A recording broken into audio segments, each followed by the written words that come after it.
more or less likely than Bigfoot? Way more likely. What, are you serious? Yeah, 100% more likely than Bigfoot. What? I mean, not even 100%, they probably almost definitely exist. No, they don't. Bigfoot almost definitely don't. Bull. The complete wrong way round. That's... Sorry, no you're more willing to think that the ever-expanding, ridiculously large universe is less likely to have an alien civilization in it than the monkey man in the woods you believe in. Yeah, I think that the planet that we live on that already has several species of great apes wandering around on the surface of it are more likely than the hypothetical scenario of aliens from billions of light years away coming here and getting shot down by an F-15. Yeah. Wait, what? Where did the last bit come from? Well, literally, that's what's happened in the past week. Allegedly. Anyway, before we begin, you can go watch something that's probably more realistic than aliens, which is our Bigfoot series on listseas.com. Could it exist, and what are the historical accounts of Bigfoot? You can get to the next one. I am personally a Bigfoot believer. No, I'm not really a believer. I just think it's more likely than bloody aliens. So you're also a denier? I'm not a denier, I'm agnostic. But I am an aliens denier. I became an aliens denier. What? Well, it makes it sound like you believe they exist, but you don't want to. Yeah, kind of. Sorry. No, that's kind of... No, that's actually kind of a It's like a Santa denier. It's like, I know it's not real, but... No. I became an aliens denier as soon as aliens became the current thing. Okay, right. So I'm not having it, right? When Bigfoot becomes the current thing, I'll be like, okay, good point, there's no Bigfoot. You say you're actually a right-wing NPC there? Yeah. Okay. When it comes to aliens and Bigfoot, yeah. Alright, just those two issues. Immigration, the death penalty, Anyway, so you may remember that last year the Pentagon released a bunch of UFO videos, and everyone was like, okay, and then carried on with their day. It's like, yeah, no one cares if you've got footage of UFOs, because it turns out that outside of like the small bubble of like the Overton Windows acceptable view on conspiracy theories, the entire public had been consuming hours upon hours upon hours of conspiracy content. Watching lots of movies about aliens. This has become a totally normalized thing. And so actually a remarkable, like, look at the numbers David Icke was pulling in, and people like him. It's staggering. Yeah, it's not an internet thing. No, it's not an internet thing. That's the thing. In the general public, a lot of people actually just happen to think that these are probably real. And so the Pentagon's like, oh guys, we've got this UFO footage. And they're like, bro, I've watched like 1 million videos of UFOs. This isn't interesting or important. And it kind of just went under the radar. And so they released a report in 2021 where the Pentagon was like, we gathered 143 reports since 2004. It's like, bro, I've seen like 1,000 reports in the last year. What now, right? But that remain unexplained. Of those 21 reports of unknown phenomena involving 18 episodes, possibly demonstrate technological capabilities that are unknown to the United States. Objects moving without... Such as balloons. Objects moving without observable propulsion, or with rapid acceleration that is believed to be beyond the capabilities of Russia, China, or other terrestrial nations. But the report said a more rigorous analysis of those episodes is needed. So, they're not saying it's aliens, but of course it's aliens. No, we saw footage of a UFO. It was a plane. Yeah. When they landed, they didn't all clap. Technology untold in the United States. No. I get a laugh out of this. When you say UFO, it doesn't mean aliens. All it literally means is unidentified flying object. Unidentifiable flying object. All it fucking means. It doesn't mean aliens. Stupid people. Start learning English. Nobody knows how to not clap when a plane lands. That's right. So anyway, last week there was the scandal of the Chinese spy balloon, which was, you know, an unidentified aerial phenomenon at first, which is how they frame it. Now, they don't want to say UFO because, and again, you can see that the public is so, like, used to the idea of UFO. They have to come up with a new term to describe UFO because it means unidentified flying object, right? That doesn't mean alien, but of course it becomes synonymized with alien invasion.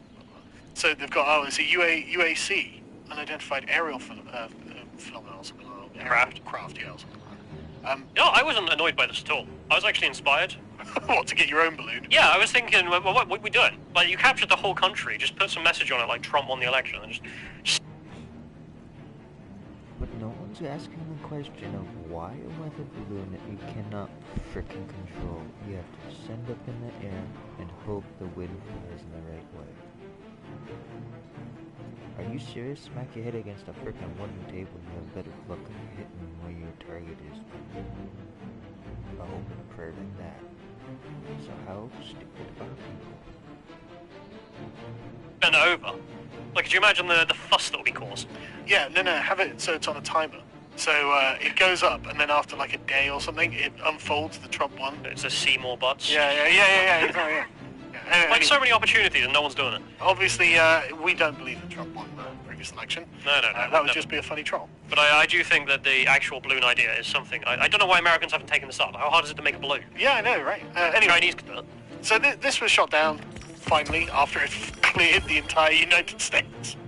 Well, Joe Biden's like, yeah, we've just got to let it get across the continental United States so it can report back its data to the people who pay me money, which isn't a conspiracy. Anyway, then there was a UFO over Alaska.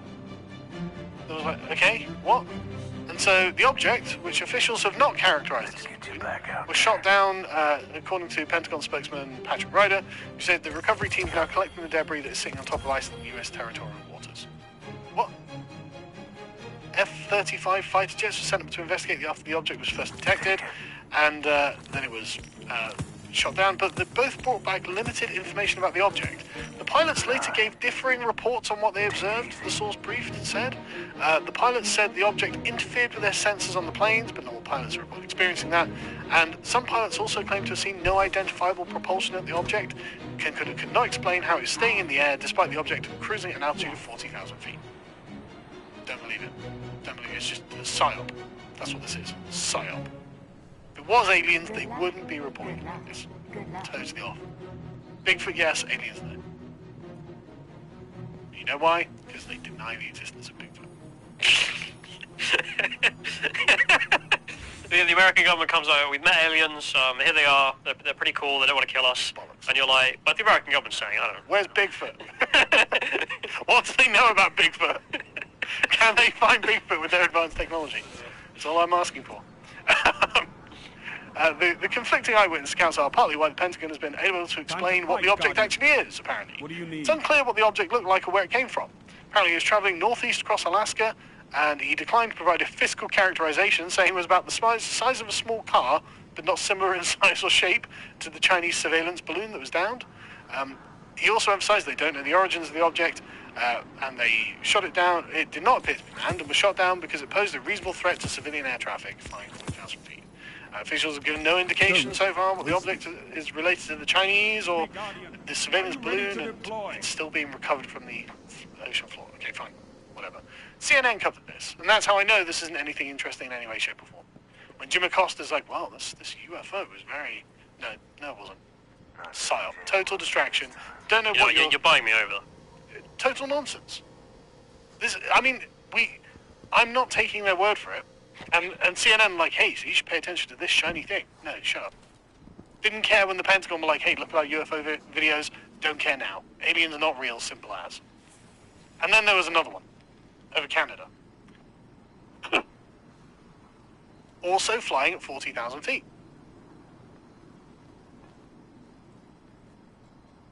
Bull. Just didn't happen. Who knows what happened? You sure it wasn't a flying Bigfoot? I'm absolutely certain, because Bigfoot has teleportation technology. Of course he does. You've just not listened to enough conspiracy theories. Although I love the idea, like, if this is the Chinese, this is what I really thought they were going to do. Like, fly one, see what the US does. They did nothing. Lamal, build 50. Like, what do you, who cares? Yeah. Like, a balloon doesn't cost much money. Yeah. Some solar panels, well, you're building all of them for the world anyway, so that doesn't cost anything. Mm-hmm. And then, like, a camera. High technology, I'm sure. Canadian Defence Minister Anita Anand declined to speculate about the origin of the object, which she said was cylindrical in shape. This is a Tic Tac? Famously, Tic Tac shaped UFOs. Yeah. Which don't exist. Well, it's been what? Apparently they shut it down. No, the other one. You don't remember the Tic Tac? Do I not remember? Do you not know about the Tic Tac? There are loads of them. No, the one over, I think it was just off California or something. There's some great footage of it. No. Like, oh god, I gotta show you this out of this. Right, okay. This is Well, like, it's a famous shape for UFOs. oh, it's the most like convincing video of like this is probably something messed up. Yeah, Because, CGI. no, like multiple pilots all recorded it. Yeah, it's They're all talking about it, and it's traveling faster than jets. Psyop fake. Anyway, It's not aliens. alright. New York Times reports on this. Apparently Trudeau was like, I ordered the takedown of the unidentified object, and so the Americans shot it down for him. Canadian forces will now recover and analyze the wreckage of this object. It's not going to be anything interesting. It's not going to be aliens. It's not going to be... I mean, imagine, right? You are an alien species, and you've got remarkably high technology, and you're, 100 billion light years away from Earth, and you travel there in the blink of an eye, you start going down investigating, and then you get shot down by an F-22? What? It's pretty bad, actually. Yeah, no, I don't believe it. I just don't believe it. It can't be true, it's not true, it's nonsense. They're using this as a distraction tactic. Tic-Tac didn't get shot down. I agree with them. It's distractions. Because I really think, like you said, alien, let's be devil's advocate. Okay, so there's aliens. They can travel in a snap to us. Blink of an eye, faster than the speed of light. They can fold time and space on itself and travel here in split seconds. Okay? Let's give them that. You really want me to believe that our frickin' jet plane can shoot down something that can travel billions, trillions of light years away in nanoseconds? I'm sorry, what fucking drill did you think I got stuck through my brain and have a hole kicking in it? How stupid are people, man?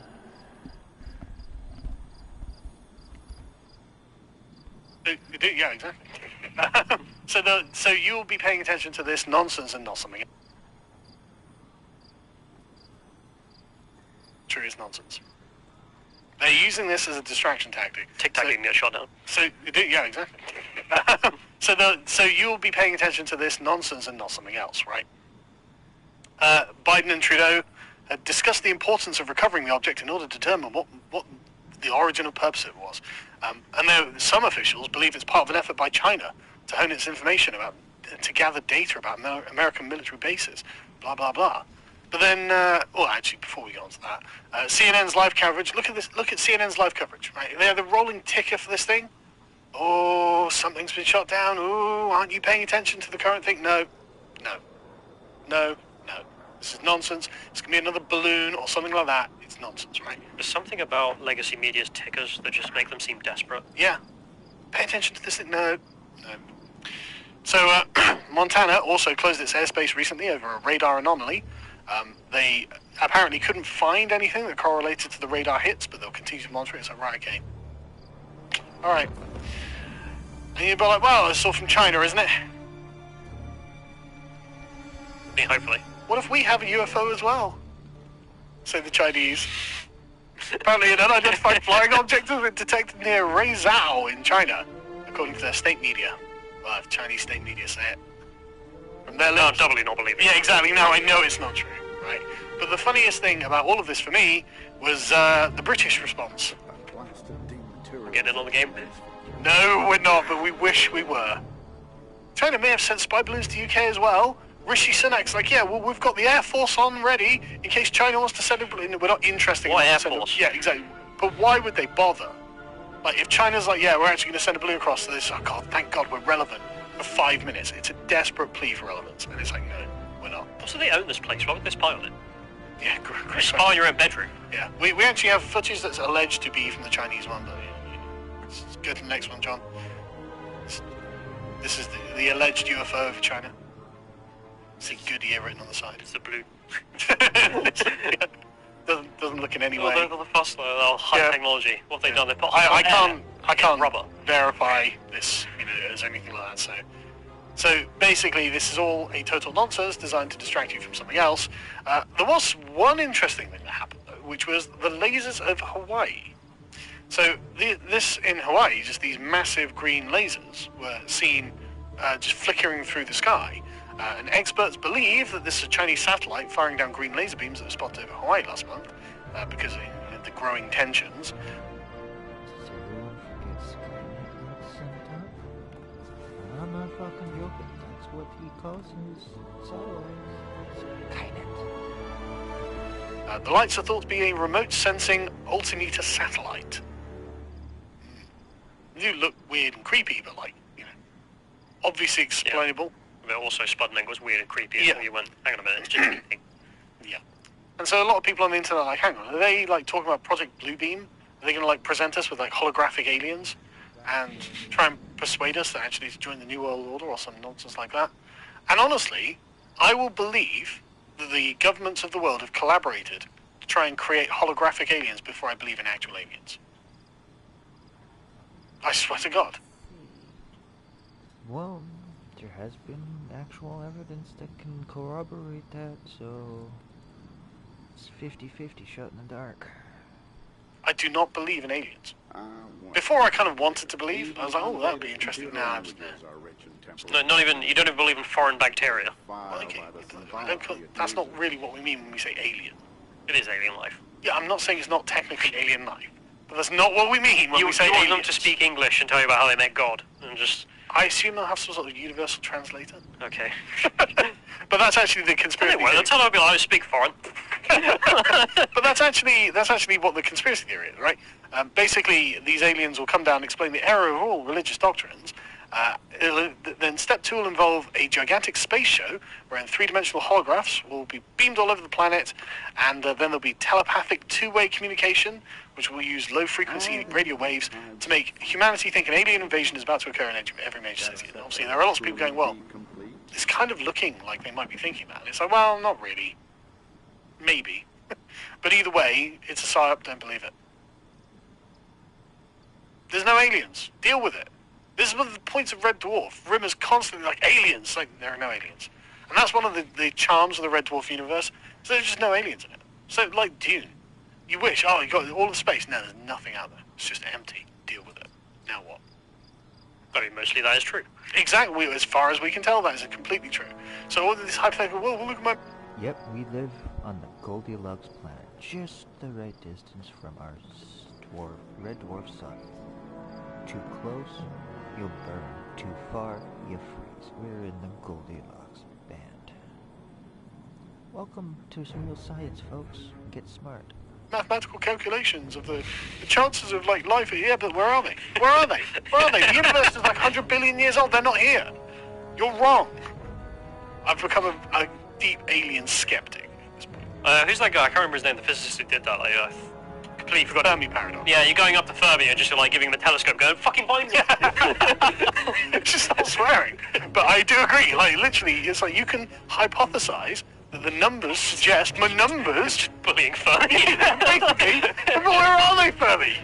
You know, so you're Foreign aliens come and save you. Yeah, exactly. Bigfoot would save me. Yeah, exactly. Okay.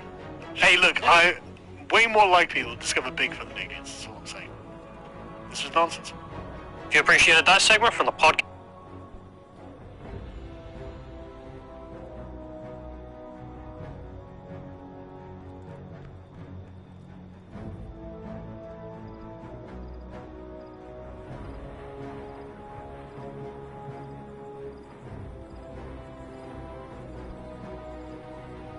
The smoker has a digital pellet sensor, and you can even adjust the heat with an app.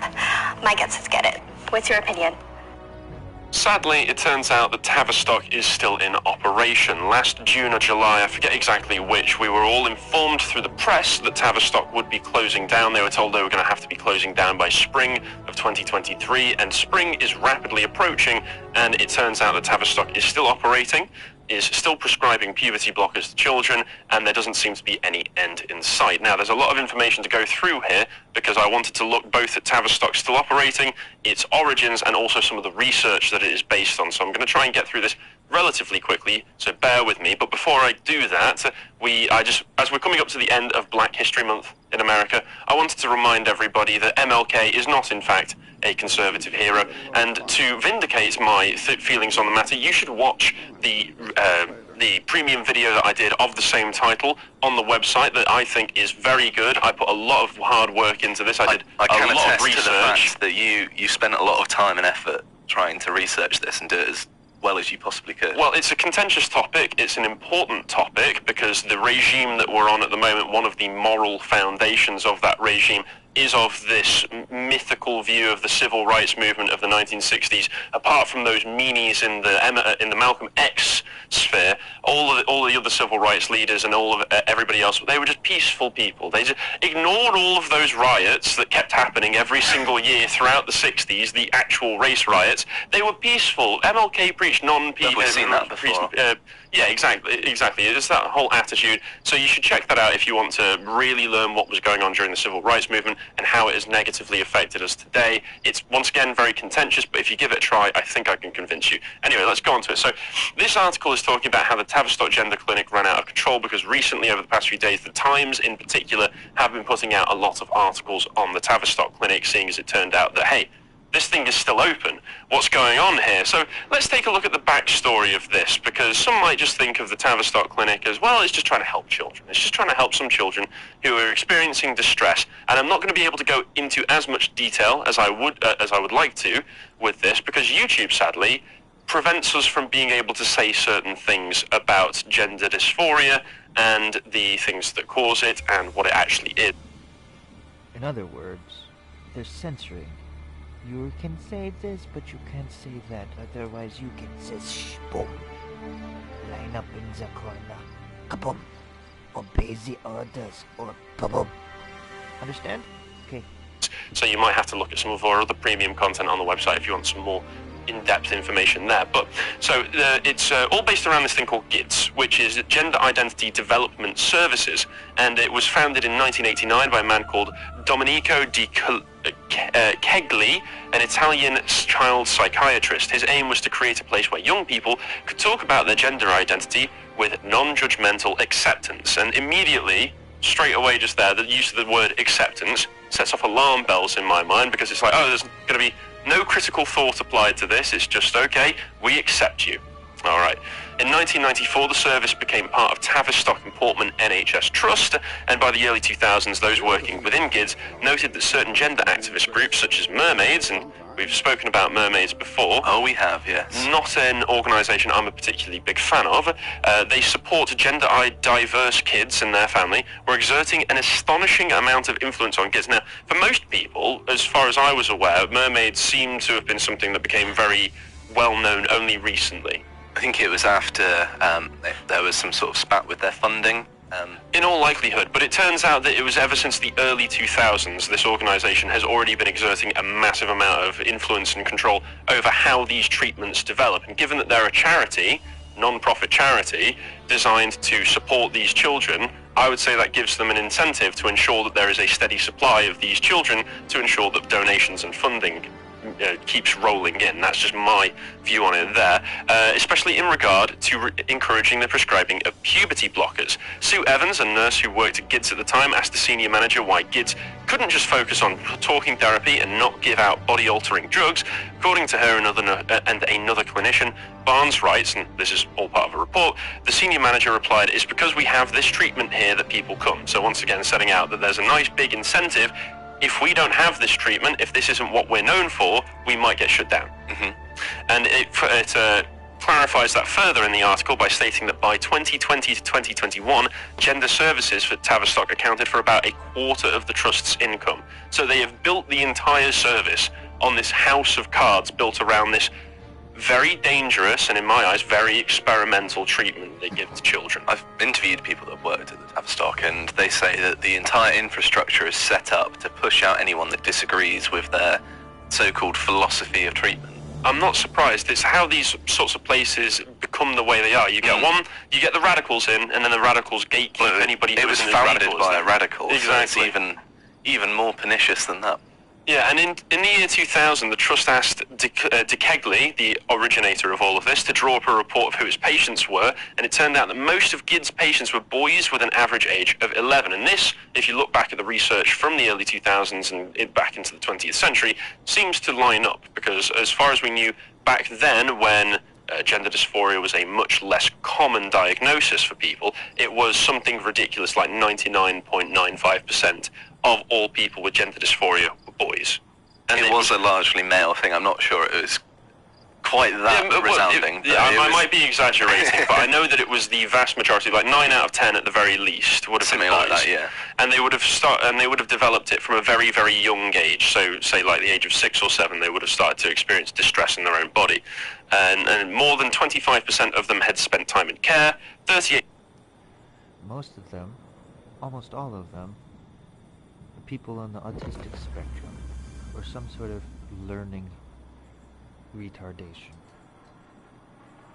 Sadly, they needed help, needing someone to care for them, and people were abusing them, causing harm to them.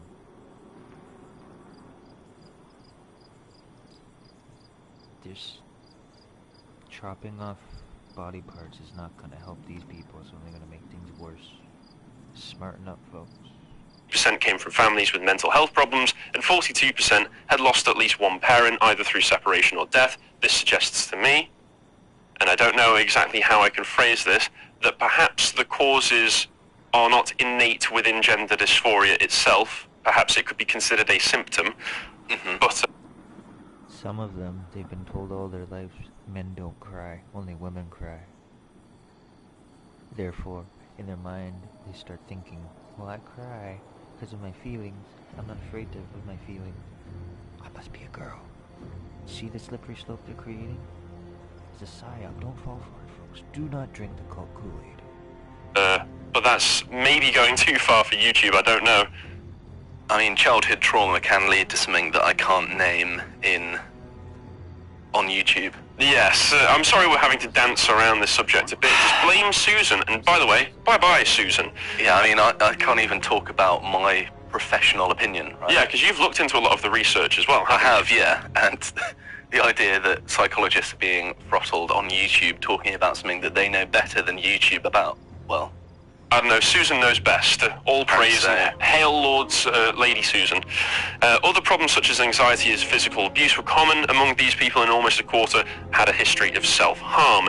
And what they were basing a lot of the research off to be able to say that we can prescribe these puberty blockers to young children was a gender identity clinic in the Netherlands who in the late 90s came up with the idea of giving blockers to children under the age of 16. The Dutch clinic said that 12-year-olds could be put on blockers if they had suffered from long-term gender dysphoria, were psychologically stable and in a supportive environment, and this was known as the Dutch protocol. Now, from the research that I've done, the Dutch protocol is seen as like the gold standard of this type of research. The problem is that for the gold standard, it doesn't really hold up to any scrutiny. For one, I think it was exploratory research, so they were going into a field that they knew had basically no prior research done in it, so it was brand new, and they knew that they weren't going to get results that were going to be applicable to everybody and every scenario. Then there's also the fact that the people that they were testing on don't really apply to the kinds of kids that are being looked at the Tavistock clinic right now, because most of the people that they were looking at were boys,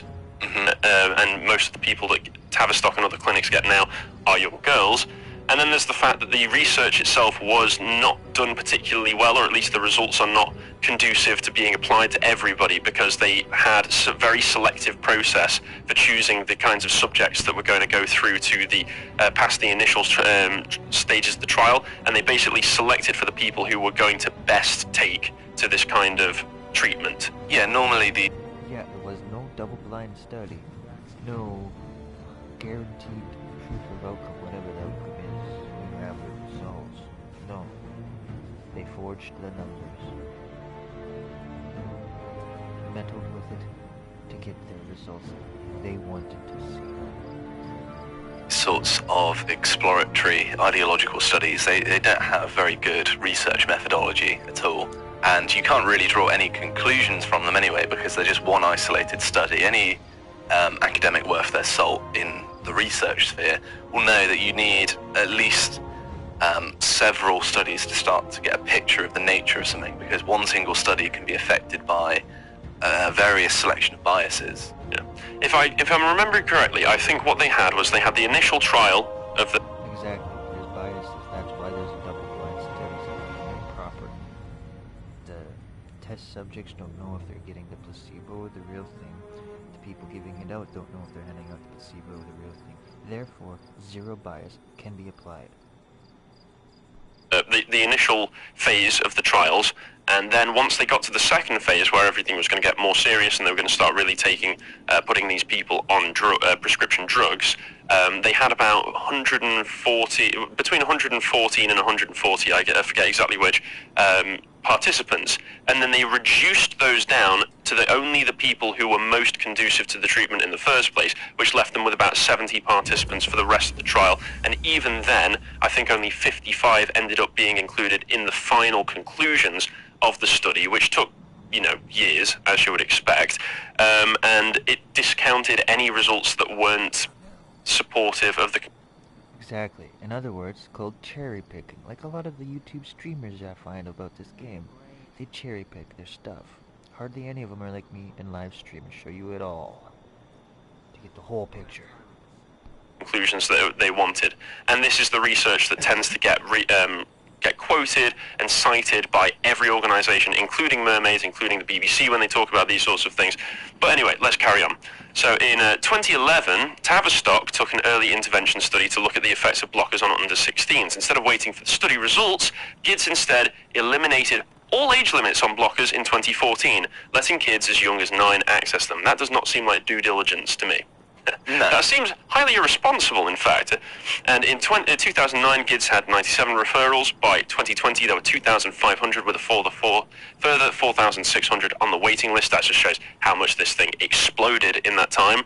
Less than 2% of children in the UK are thought to have autism. At GIDS, however, more than a third of their referrals had moderate to severe autistic traits.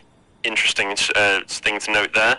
And when de Kegley started his gender clinic, the vast majority of his patients, as I mentioned, were boys with an average age of 11, and many had suffered from gender distress for years.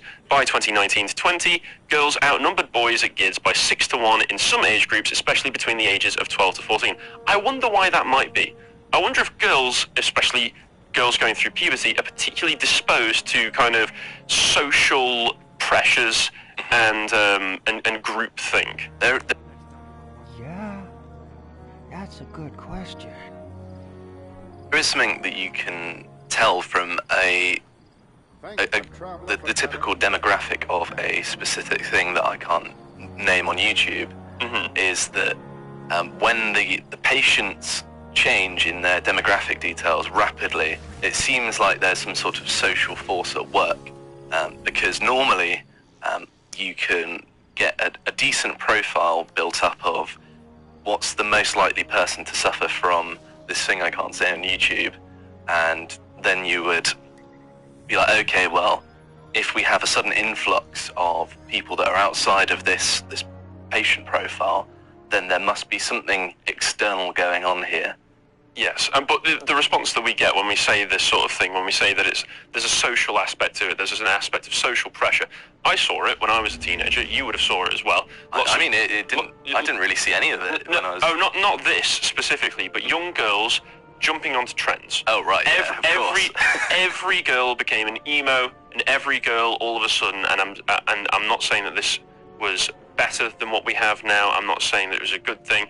It was obviously a terrible thing. Every girl suddenly had a story about how they'd begun to self-harm. And this was a horrible thing at the time, but it showed to me that all of these girls used to be relatively well-adjusted and stable and normal, and all of a sudden it became a social thing that a lot of them decided to do. And you got a lot of websites and Tumblr and other such things that were actively promoting self-harm to young girls. It's an awful thing, and I see this as an extension of it to a certain degree. The effects of prescribing blockers to those under 16, although the children said that they were highly satisfied with the treatment. This is part of that same study that was done on this. Although the children said they were highly satisfied with their treatment, their mental health and gender-related distress had stayed the same or worsened, which suggests to me that you might want to start looking at different avenues. Maybe a few different avenues for how to treat these people. And once again, with this becoming a big social thing and a big thing among young girls, I thought it important to share this particular graph that Oran McIntyre put on Twitter, where he just captioned it, "Sorry, but this isn't Marxism," where you've got this graph, worldwide search interest, and we've got anorexia prior to about 2015 was massively searched, and gender and transgender was barely a footnote. And all of a sudden, around 2015, you see a complete role reversal, and transgender seemingly takes the place of anorexia. And once again, I've seen it happen. People would go on Tumblr, people would go on these websites and become anorexic because of the fact that they were being told, and they had these websites encouraging them to do so. When I was... Yeah, I'm one of these groups where I remember, sadly, all the women facing this when I was at university, one of the clinical psychology lecturers was saying how this was pretty novel at the time. It's not so novel now, obviously, it's been quite some time, but that they would have websites where people would be groomed into anorexia, things like that, whereby people would try and sell the benefits of it, which is ridiculous, of It's course, awful. because it's It has one of the very, most very dangerous. long-lasting effects on It's one of the people's most. health. It's one of the most dangerous psychological conditions. Yeah, I've seen the effects of it myself, and it's not good. It's not good at all. So we shouldn't be encouraging any variation of this type of behaviour, as far as I'm concerned. There is another Times article where it's a first-hand account of what was going on and what was going wrong at Tavistock. And if you wanted to look into the Dutch study and criticism of the Dutch study as well, if you go onto the website and check the links, I did include the Dutch study itself, which is called the De Vries et al. Study. And then if you go to the next one, I've got this, which is a criticism of that, and a very in-depth criticism at that. You know that you've ruffled some researchers' feathers when they've gone to the effort of writing a whole paper, basically debunking you. Oh yeah, and this is a big one, and it's like I say, it's very in-depth. Like I said though, I'm familiar with those researchers. oh, are they good guys? I think so, People yeah. to be trusted? That's all right. I mean, the research they do is good either way, so that's good. But like I said, last year we did cover that they were being told to close, that a look had been done into Tavistock, which had Oh, concluded... look, it's me. It is, what a surprise. The research had been done into a study had been done by the Tavistock Clinic or the NHS themselves, saying that what they were doing was providing bad service to people. There was all these waiting lists, and we celebrated. I think a lot of people celebrated because we saw this as a victory. Well, the way in which the announcement was phrased from the lady that announced the decision was that, yeah, we're closing this place down, it's no longer fit for purpose. And it seemed like she was indicating the fact that, yes, what's been going on here is bad, we don't want this to carry on anymore. But now some time has passed and we've seen the actions of the government, it seems less and less likely. Yeah, well, if we go to the article that we would have all been referring to an article that we would have been referring to when this information came out, we can see what they were saying about it. And I think even at the time, it wasn't suggesting to me that they were shutting it down because they recognised that this is a dangerous thing to be doing to children, experimental treatments and all that. I think they were just going like, well, we need to make the service more efficient. That's how I see it. We need to tighten up this ship, and in tightening up the ship, yes, we might help more people, but at the same time, we're still going to be doing these treatments to people. So what it was said here was that the regional, instead of it just being the one service, because Tavistock was the one place that you could go to in the UK for this, instead, regional centres would be set up to replace the service and ensure the holistic needs of patients are fully met. And that was according to NHS English, after being warned that only having one provider was not a safe or viable long-term option. So once again, I don't think that this suggests that they were shutting it down because of the whole you're mutilating children. I think they were shutting it down because, we're not mutilating enough children quick enough. Well, that's what I'm getting from in it. such vague bureaucratic language, it could mean any number of things. That's the problem. But when you combine with some of the other when you combine it with some of the other things that the government is doing right now, some of the other moves that they're making. I think when we look at the decision in hindsight... Yeah, in hindsight, and when you look at the other, like I say, the other moves the government is making, it's not suggesting to me that they're going to be improving this service in any tangible way other than, well, they're going to be making it worse.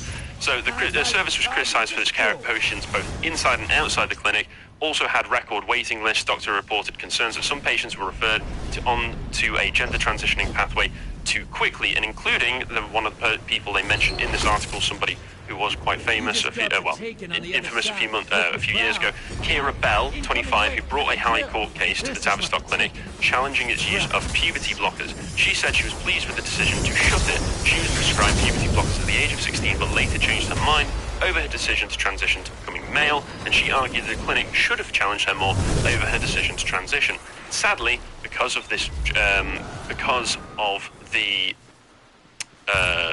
conversion therapy ban that's going to be coming in soon, that's going to be illegal. If you want to challenge people on their self-diagnosis of gender dysphoria, that's basically going to be illegal. Like I say, they're still operating. At the end of the day, that's what's important here. They're still operating. They've still got about 8,000 people on the waiting list for for GIDS, and 1,000 children currently receiving treatment, including prescriptions for puberty blockers to halt the development of under 16s. The spring deadline will be missed, and no time frame is in place for the new hubs to open. The Tavistock service must be given 6 months notice to close by NHS England, and is yet to be told of the next steps, meaning it will remain open until at least August. Great. Fantastic. And like I said, there's the conversion therapy ban, which might be coming in relatively soon. The government's been talking about this for years, but it seems that the activist pressure has been getting to them, and they are going to be passing it at some point. The Conservative Party just want to destroy their support from their own base. Oh, apparently, yeah, because they have. there's They no absolutely appetite. have. That red wall's going to be put right back up again, as if Trump was there doing it by hand himself. If only. I know, if only. So what they're doing is they're going to be publishing a bill, and they say it will be published shortly, and it's looking to protect everyone, including those targeted on the basis of their sexuality or being transgender. We've spoken about this conversion therapy ban before, and I think it's important to point out, as always, again, I do not think it needs to be banned. If people are voluntarily choosing to go through these services, they should have the right to voluntarily do so. I don't necessarily think it's going to do anything for them. If you're talking about gay people, I don't necessarily think you can talk somebody out of being gay. But if they want to see if they can, that's their right to do so. Yeah, it's virtue signalling at a legislative level, isn't it? It's just writing legislation that actually serves no practical purpose, but they can wrap themselves in the trans flag. Just like, yes, we're here for you. We're Conservatives. We're even more supportive than Labour of you. And besides that, when I was in university, I tried to do a documentary piece for my final project in my third year on conversion therapy in the UK. And I went on all these forums. I tried to talk to people. I even got in touch with some of the organisations like Stonewall to see if I constantly hear about people having to go through conversion therapy. I'm trying to do a documentary on it for YouTube. Can you get me in touch with some of them? No. Ironically got stonewalled by Stonewall. And all of the forums, nobody knew anybody. And I immediately just thought after that, are they making a big deal out of nothing? Is that all this is? They're just making a massive big deal out of nothing. And but despite that, the legislation must not harm the growing number of children and young adults experiencing gender-related distress, this is according to the government, through inadvertently criminalising or chilling legitimate conversations parents or clinicians may have with their children. Despite that, the legislation seems to be basically making anything other than purely affirming care for young people illegal. It's not the government's business. They're not I hate to pull rank here, but they're not the ones who've studied clinical psychology, are they? And although there are certainly plenty of people who are doing horrible things, I think the fact that they're just politicians, just like, yes, you know this thing that I don't really know anything about, let's just make a blanket decision on that. Yep, that's just what the government does, isn't it? That thing I have no idea about, I'm deciding it now. There you go, that's how it works. Government in a nutshell, yeah. Yeah, and this is based off a particular study, and a study that was done because, well, it was a survey in 2018, and it had 108,000 people in it, and 5% of these 108,000 people who responded said that they had been offered some version of the conversion therapy, and that's offered, while 2% had undergone it. And of the transgender respondents, 8% said that they had been offered conversion therapy, and 4% said they had undergone it. Now, I got the study up. We can go to the study.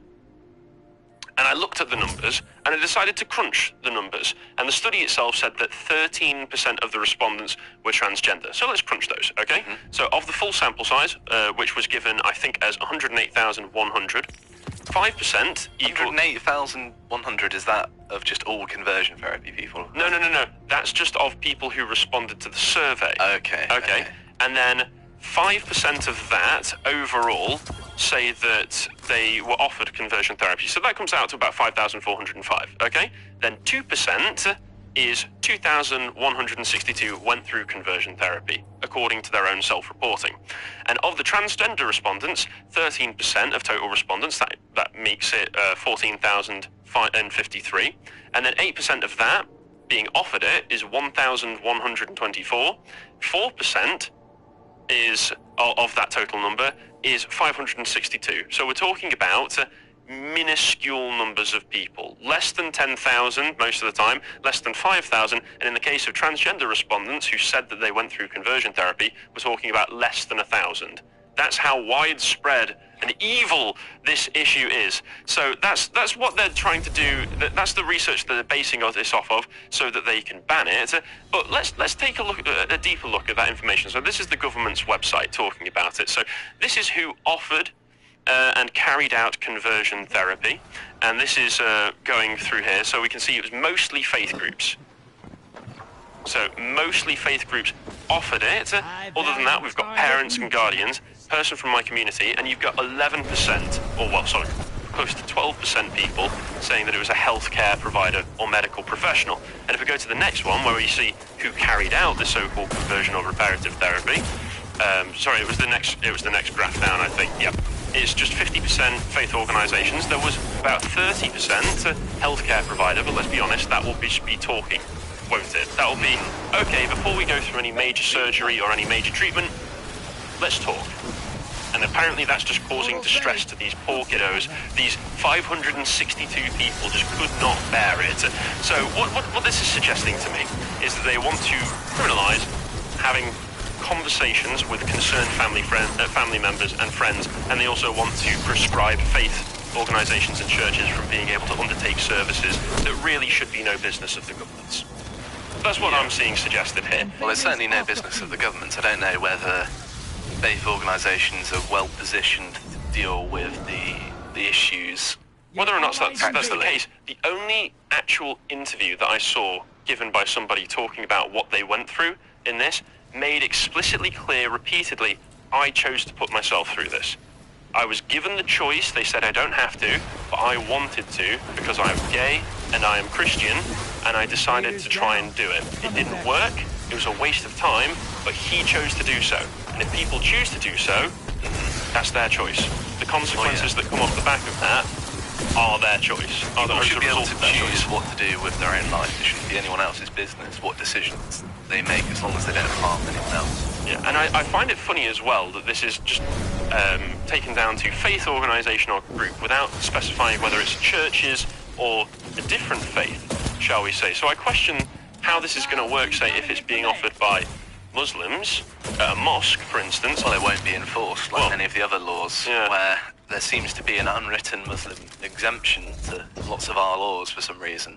Of course.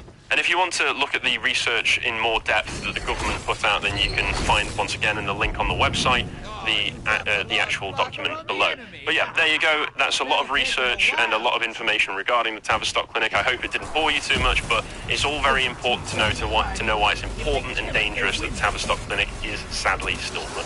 If you appreciated that segment from the podcast The Lotus Eaters, you can go to lotuseaters.com to get access to all the premium content that's on the site, such as the premium articles we do, and audio tracks for silver and gold tier members, of course. If you'd like to find out what else is being put out, you can follow on Twitter at lotuseaters_com on Twitter. Thank you and goodbye. Portals are allies invaded.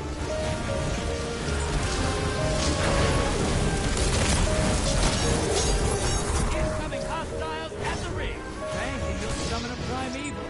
You want to win? That's how.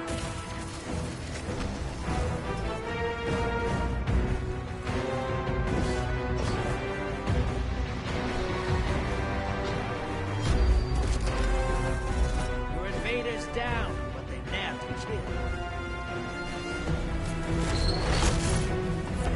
Those moats marked a large blocker on the enemy side. Perfect. You're not out of this yet. Kill that primeval. Watch your back. Invader incoming.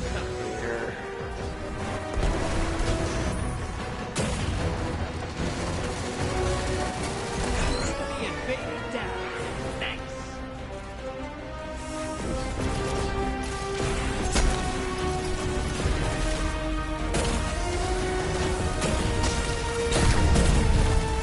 Convoy's taking a dirt nap. Primeval time.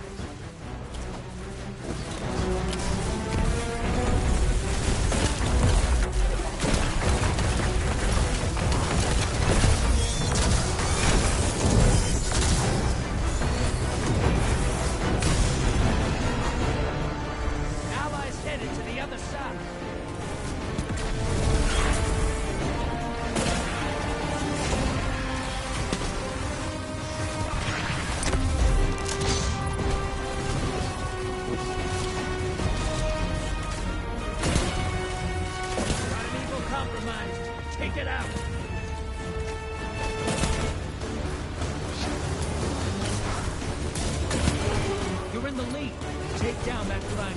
This gambit's yours. Your allies back with 2 kills under their belt.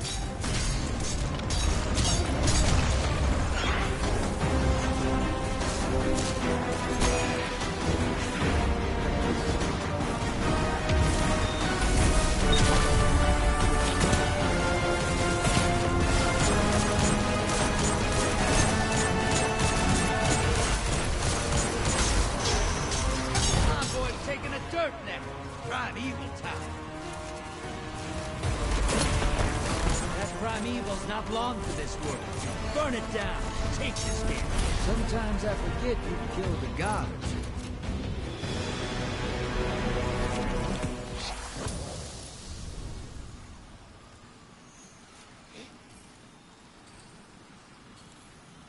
You fight till there's nothing left. I could use someone like you on my next crew.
Ding!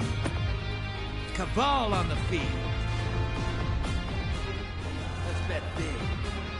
Red Legion. These lowlifes took the tower from you, right? Make them believe. Transmat ready.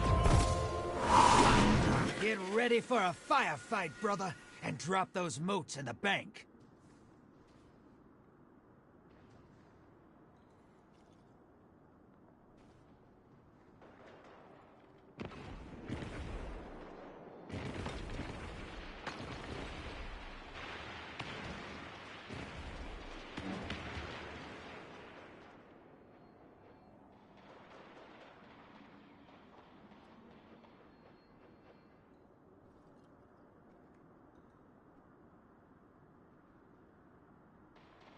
Hostiles incoming at the depot!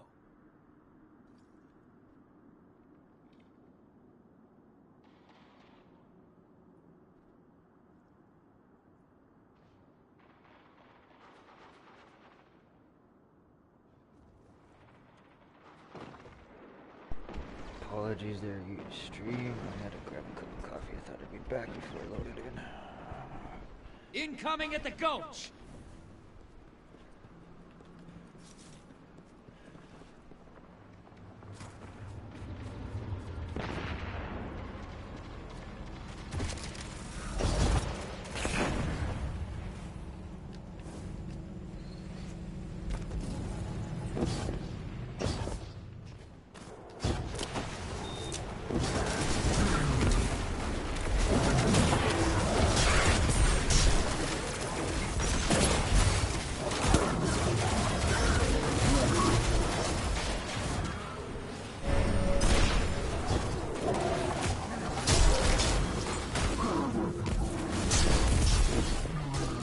Hostiles incoming at the cavern!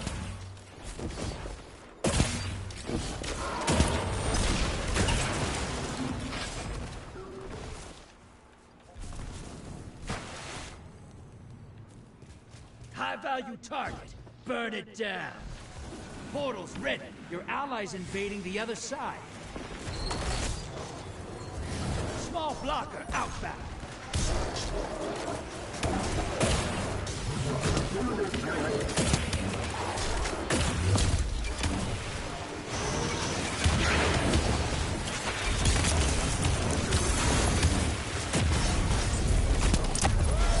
High-value target is down. Your invader's back. 2 kills.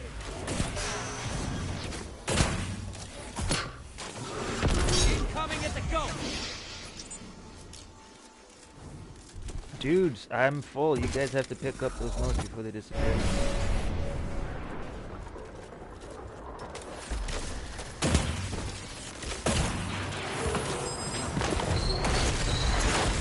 Portal's ready. Go say hello.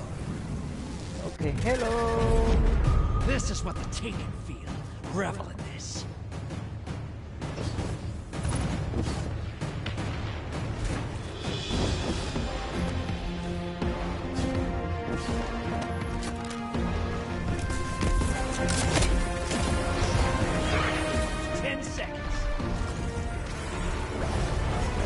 Damn it!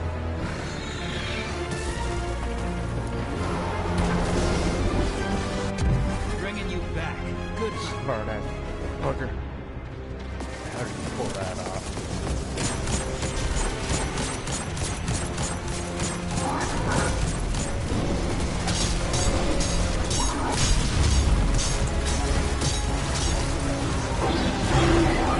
Being invaded. Find them before they find you.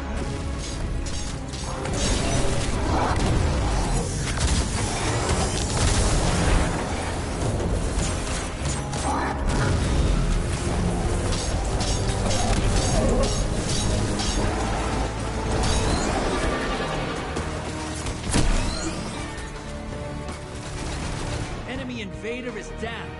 You can breathe now.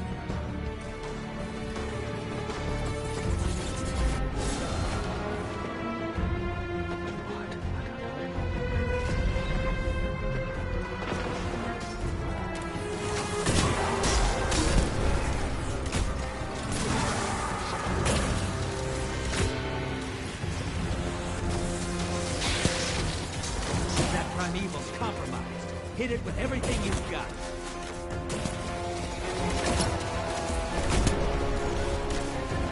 Opposing team has a primeval. You've got to finish first. You gain the lead.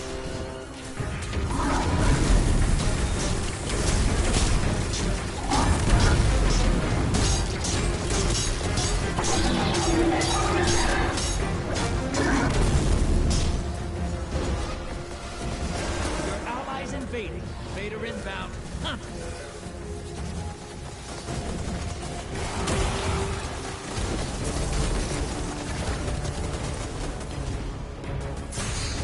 Enemy invader down. Free to hunt.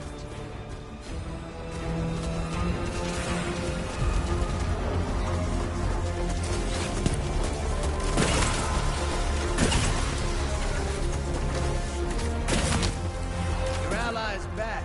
No kills on either side. Envoys 8. Now devour that primeval.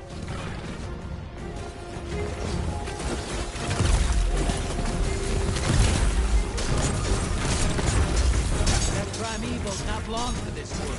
Burn it down. Take this kid. You've got style, brother.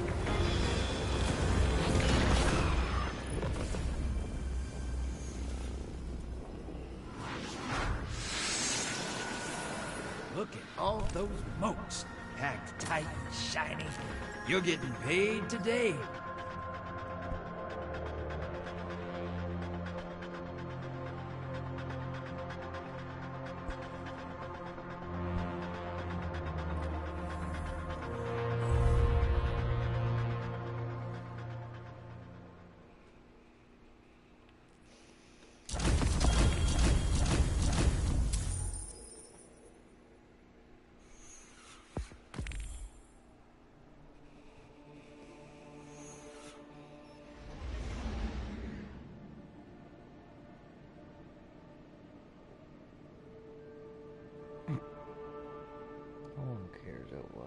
So what, you got bullied in Red Dead? Oh, your feelings get hurt. Suck it up, grow up, be a man.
Enough fooling around. Vex on the field. Hey, you're gonna love this. If the Vex can time travel, maybe they've already won. I mean, we're down to one last city. Get ready to drop. Give me those moats and I'll make you rich, brother. I promise.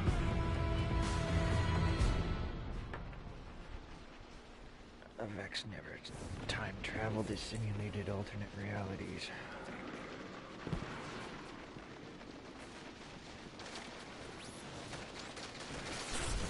In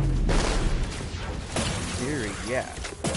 Experiencing different times happen a different way, but not actual travel. Does no one remember Curse of Osiris? Incoming at the goat!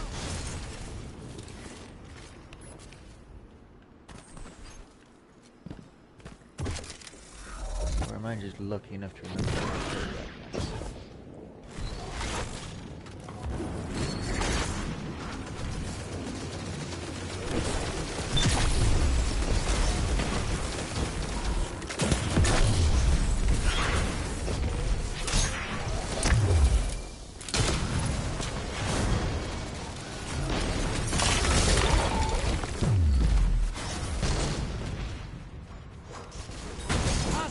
Incoming at the cabin!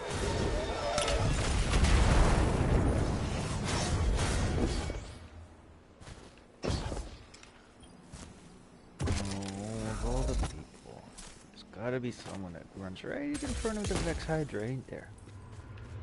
There's always one.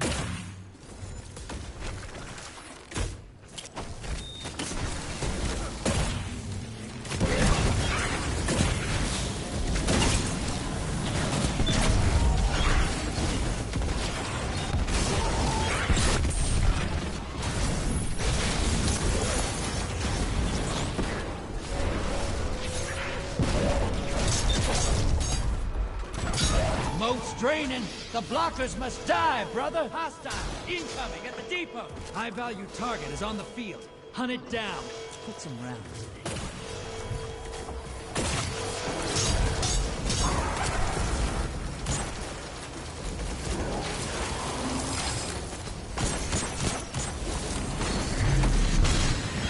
Portal's up. Your allies invading the other side. Large blocker to the other side.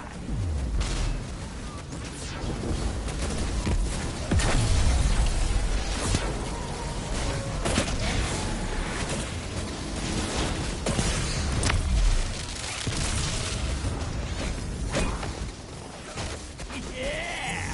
High-value target.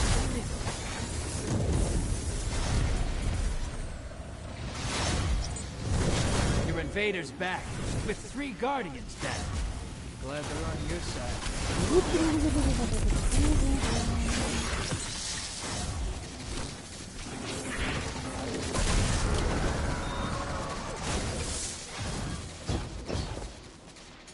Ammo?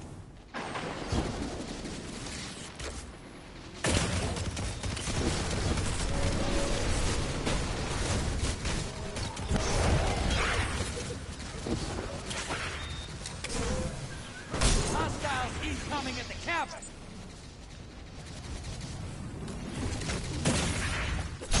Portal's up. Go take them out. Almost time for a primeval. Fill that bank up. Allies headed to the other side. Primeval's up. Burn the envoy first.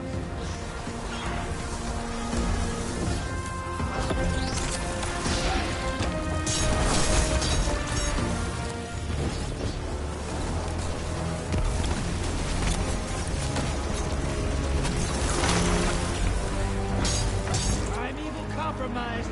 Focus your fire. Your invader's back with 1 kill.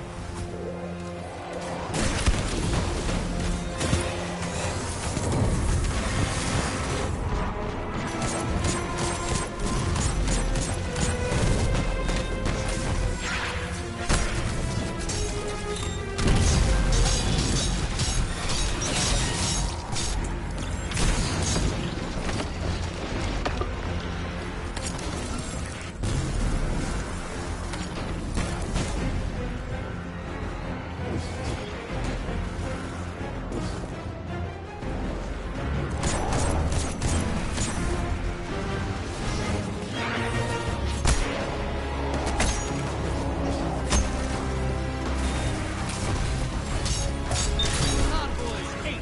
Now devour that primeval.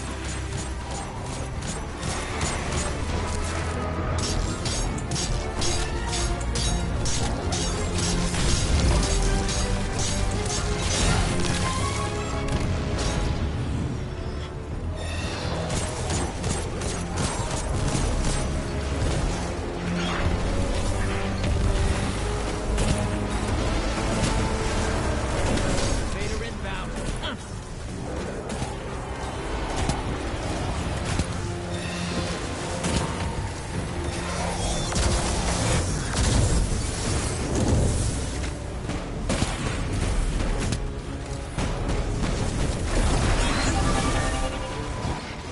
Enemy invader is down. You can breathe.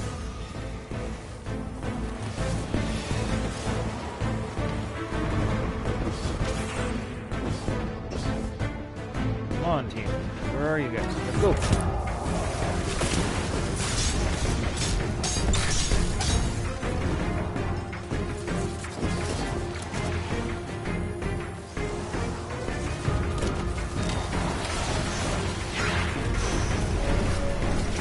Envoy's in the dirt. Now kill the big guy.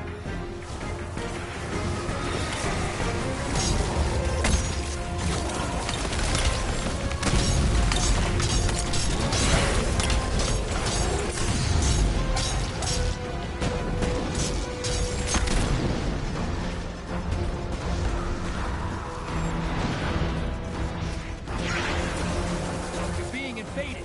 Find them before they find you.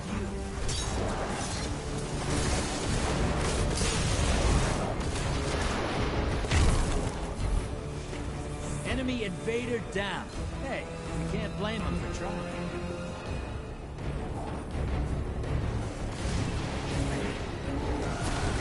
Your enemy called up a primeval. Finish this before they do. You're in the lead. Take down that primeval, and this gambit's yours. Allies headed to the other side. Primeval compromised. Burn it down. You're being invaded. Find them before they find you. Your invaders defeated.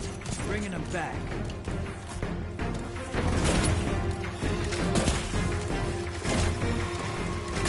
You got style, brother.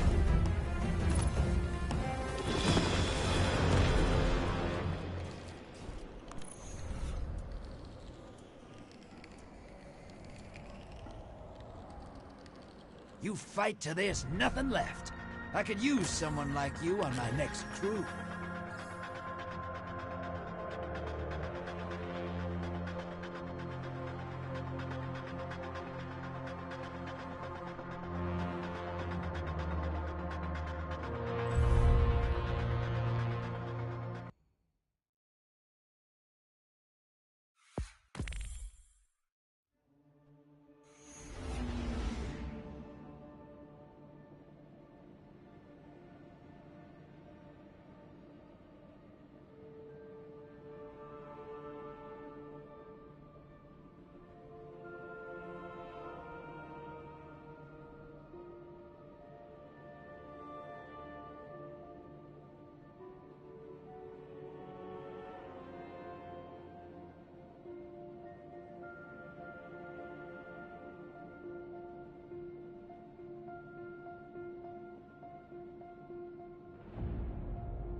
Vex on the field.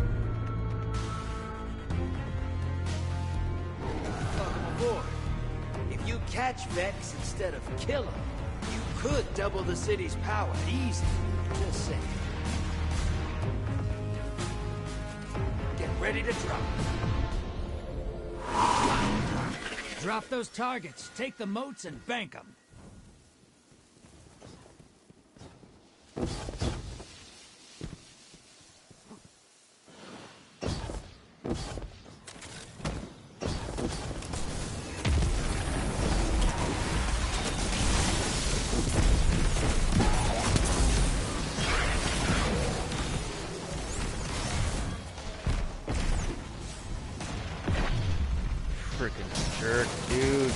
Lazy chaos, I jumped up there to get away from you guys. Bet you take your shit and you steal my most and my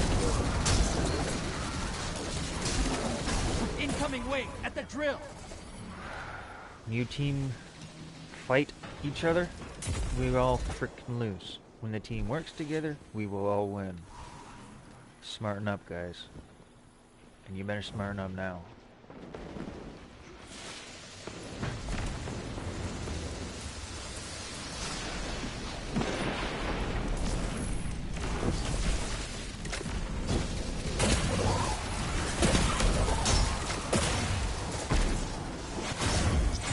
Hostiles incoming at the base.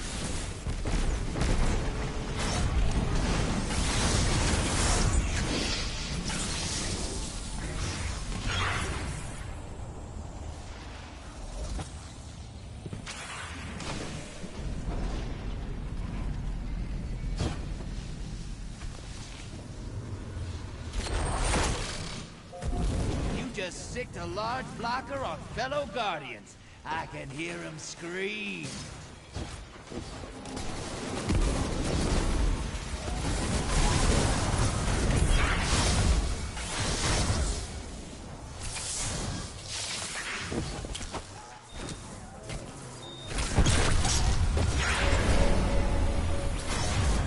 Hostiles inbound at the steps. You're bleeding moats, brother. Whack the blockers.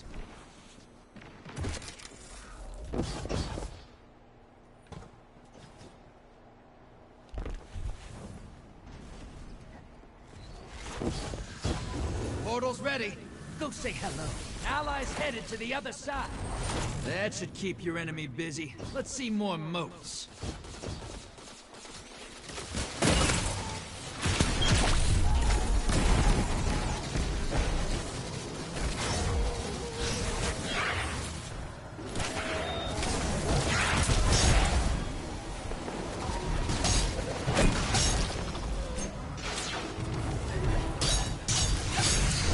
Invaders back, with 3 Guardians down.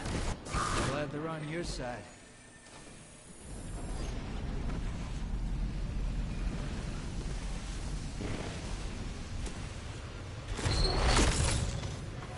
Small blocker to the other side. Portal's ready. High-value target is down and out. Primeval's here. Kill it and win this.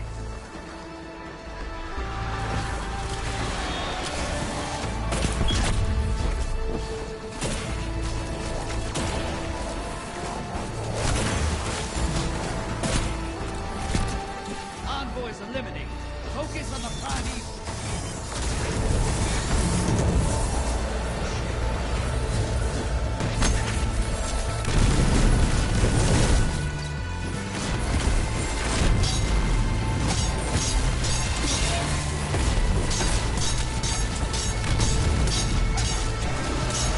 You're being invaded.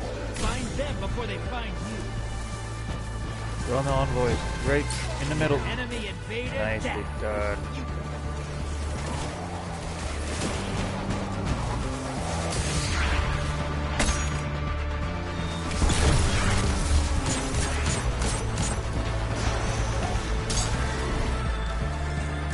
Heavy ammo team. Primeval compromised. Take it out. Invader inbound. Hunt.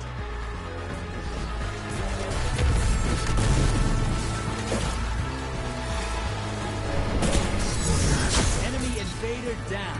Hey, you can't blame them for trying.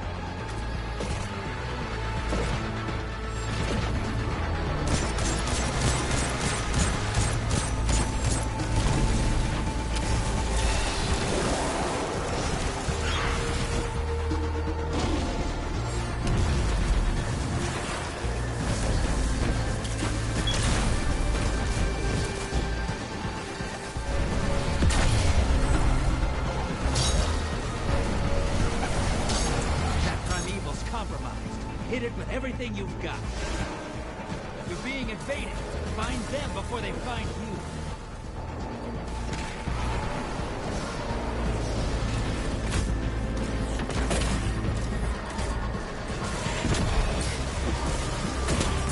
It's like dirty. I like it. Enemy invaded down. Nice.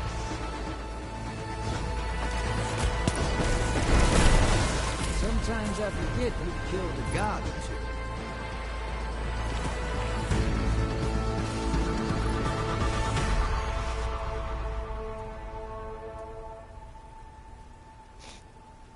I put you up against the nastiest horrors I can find in this system, and you laugh in my face as you kill them. Punk.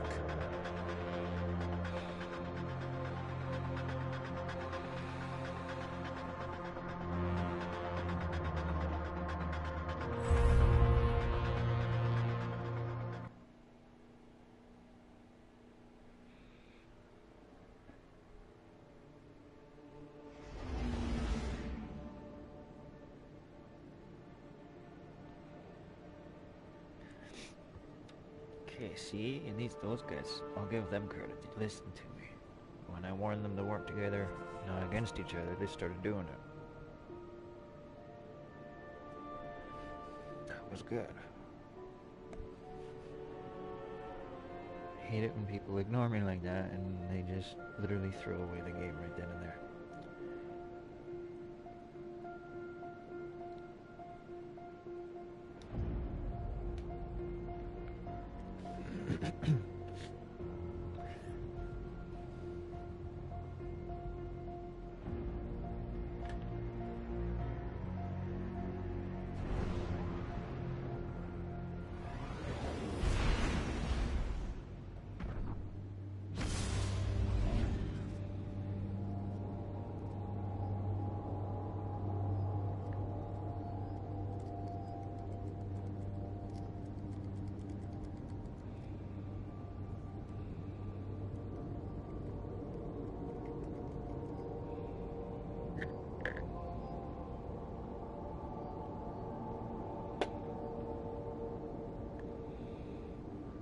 Hey, that person that was watching, if you're still sticking around, hope you enjoy the show. I'll be playing Lightfall tomorrow as soon as I have it available.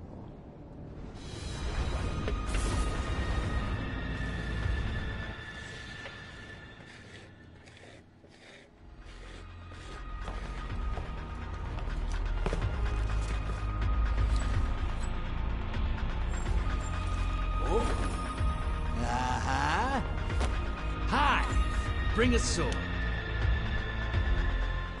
It's time to bang knuckles. Fun fact, you can ignite hive guts for a little fire out in the wild. It's toasty. Get ready for transmat. Lock and load, hotshot. Get those motes to the bank.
Incoming at the depot!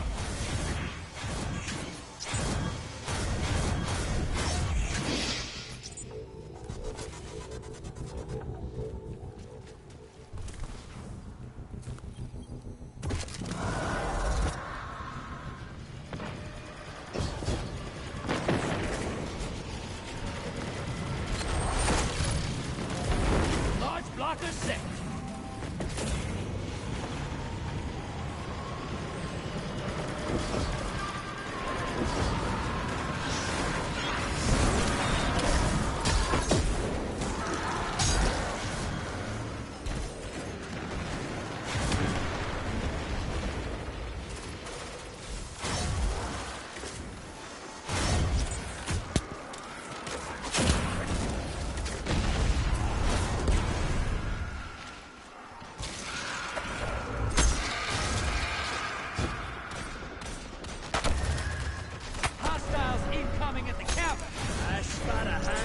Target. Give them hell. The bank.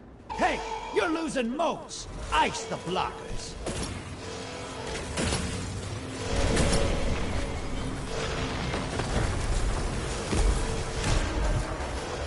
invaded.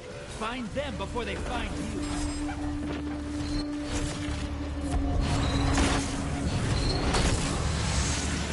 Medium blocker outbound. Portals ready. Your allies invading. Just got the joke.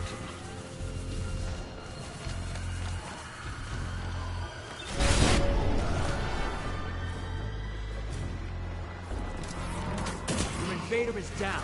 Pulling them. Invader's out. You'll get them next time.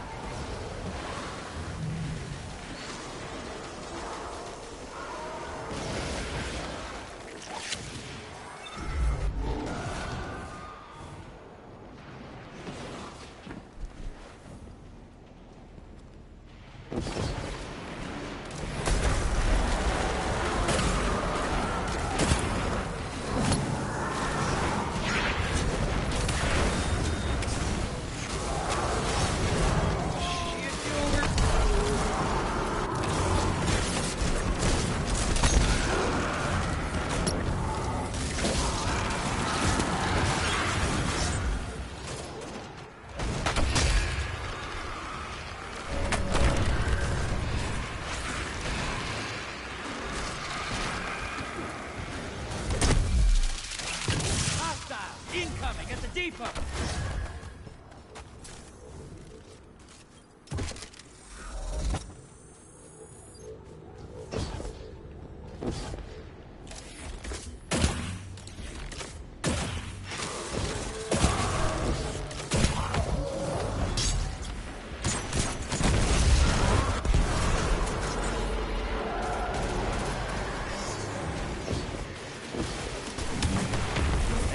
Got enough to pull a primeval. Bank those motes.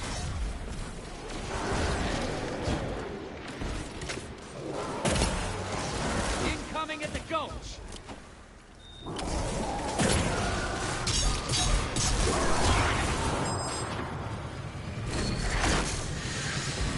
Medium blocker on its way to the other side. I like your style. Portal's ready. Bank. Grab your gun.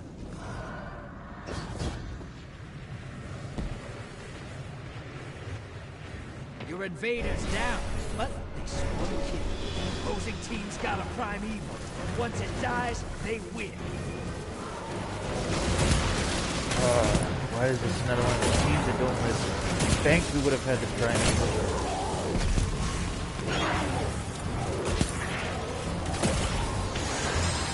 Portal's up. Not out of this yet. Kill that primeval.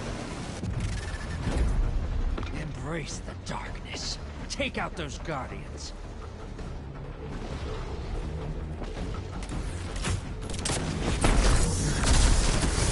Guardian down.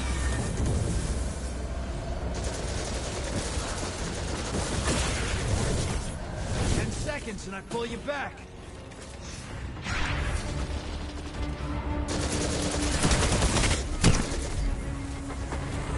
You're in the lead. Carlo.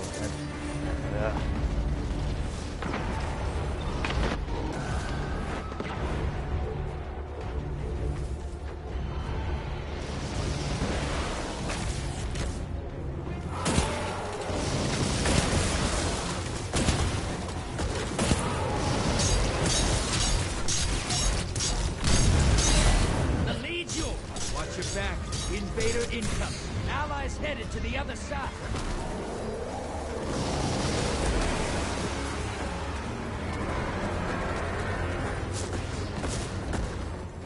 Ally is down. Pulling him back.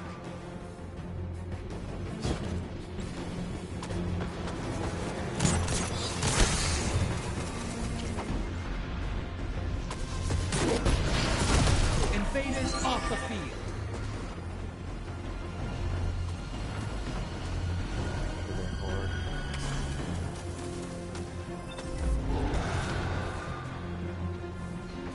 That primeval's compromised. Hit it with everything you've got. Use the cheesy weapons.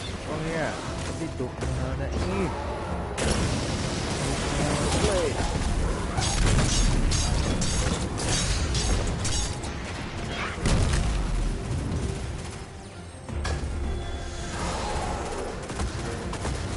Your allies invading the other side.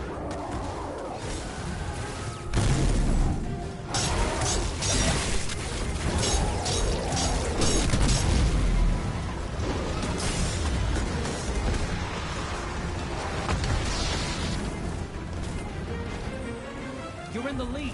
Take down that primeval, and this gambit's yours. Convoy's 8. Now devour that primeval. Your invaders down. They took out 2 opponents. Now.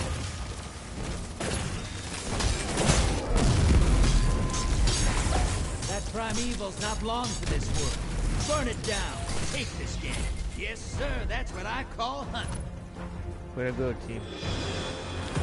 See, even though at least 2 of them on the opposite side have cheesy weapons, they still don't have the skill to compensate, like my team did. Haven't seen shooting like that since an iron lady named Aphrodite ruined my point just bar. got proven. Dark Age was wild times. Doesn't matter about the Good meta work. weapons. Matters how you can play.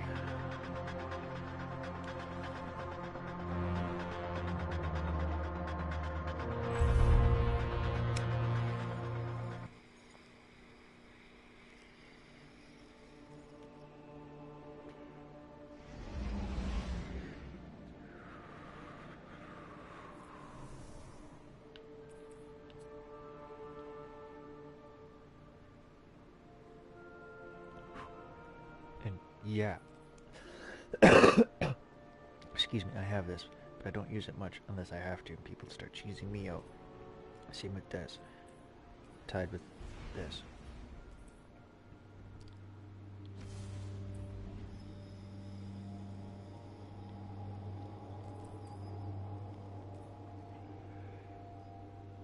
And as you can tell, even my hunter has this thingy, but I don't even use them. They're waiting to be used still.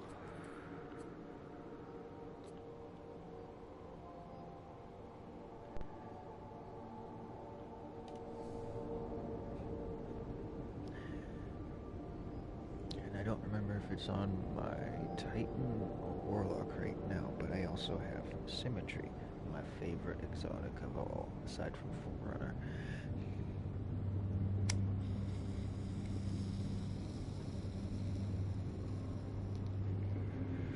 Another one of my accounts has my DMT on it too. So don't get me wrong, I only use them if I have to, but just because you use a mannequin don't mean you can win.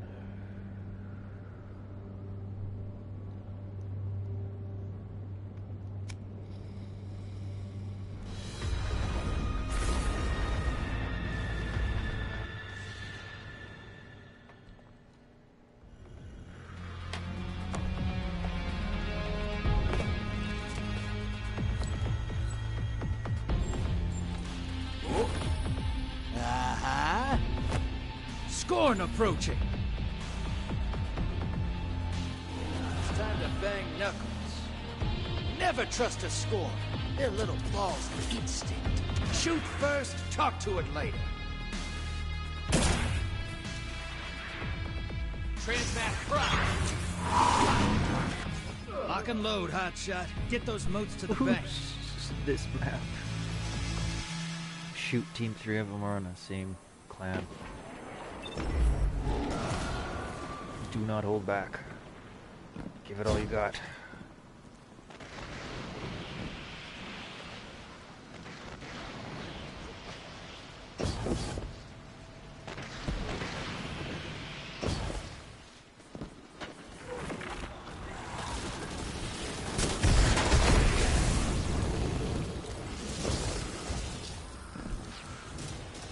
Incoming hostiles at the ring.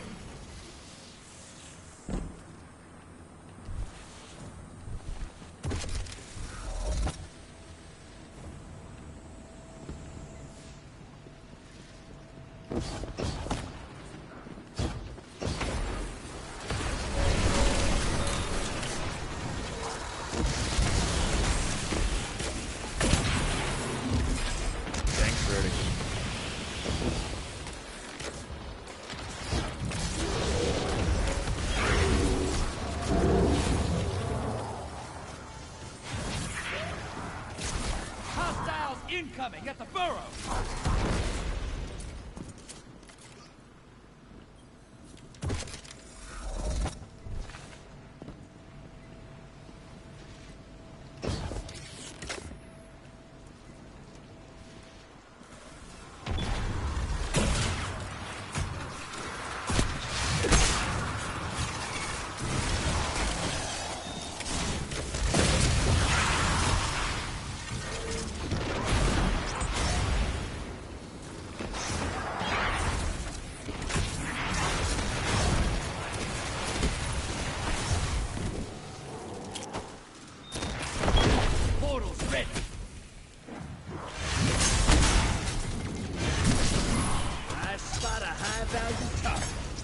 hell. Incoming hostiles at the ring.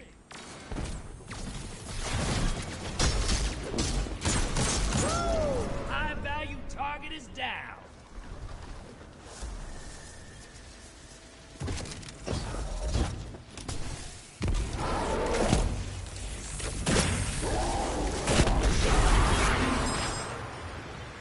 Just need one team for a full 15.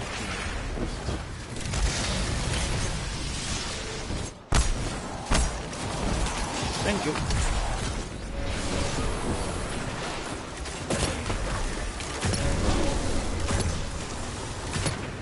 Hey, you're losing most. Ice the blockers. And we're invaded, guys. Come on, come on, come on. I need help. It's near the bank. Moat's draining. The Team, blockers help. must die, brother.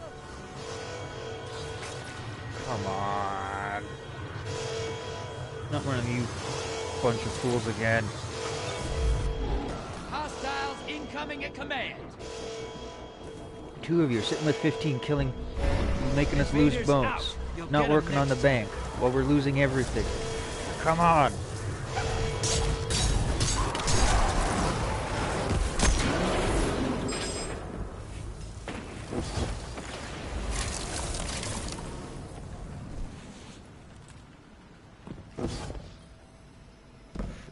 Fricks.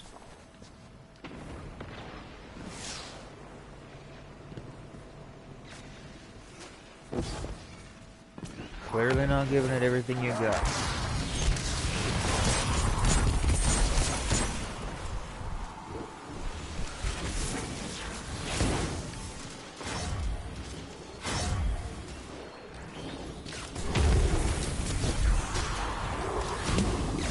Incoming hostiles at the ring.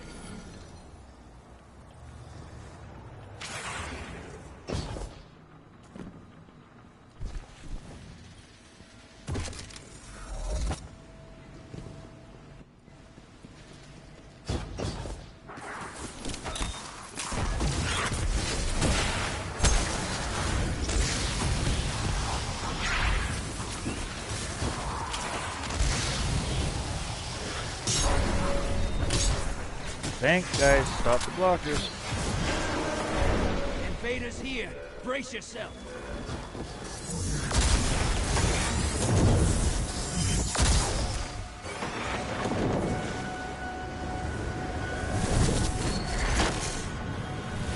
Small blocker to the other side. Portal's up. Go look them in the eyes. Hostiles incoming at the burrow. Almost there. Fill the bank to summon a primeval. Invaders gone. Get them next time. Come on, guys. Summon it. Summon it now. Everyone blank your motes.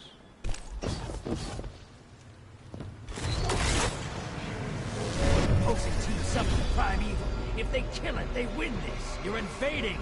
Make a mess.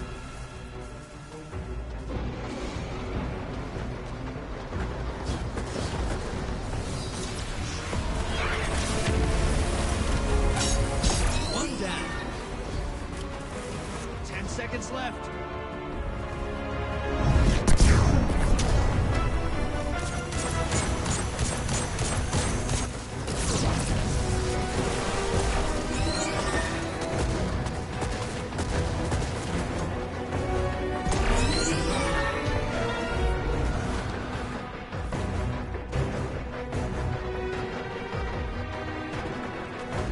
Invaders out. You'll get them next turn.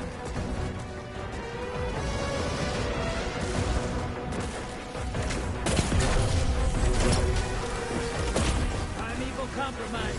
Take it out. 20 seconds for ammo. Heavy ammo.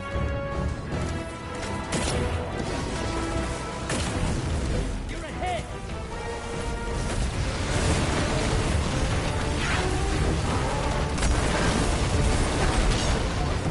Your invaders down, but they got 2 kills.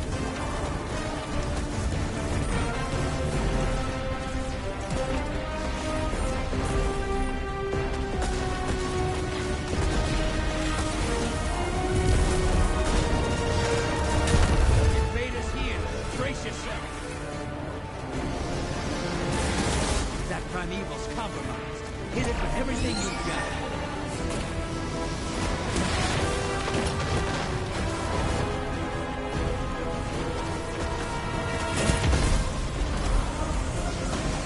Above us. Above us, above us. Invaders out. You'll get him next time. Perfect, he's gone.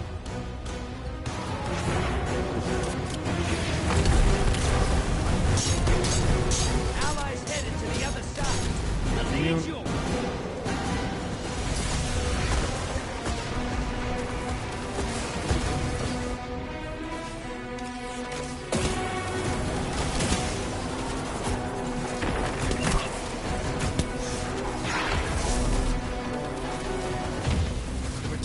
Down and out.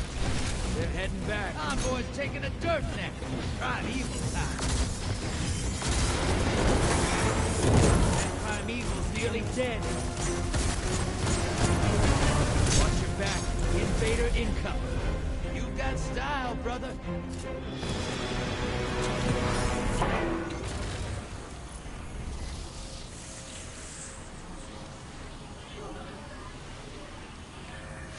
Fight like that every day? I don't ever want to see you go to war. There'd be no one left. Ice, ice, baby.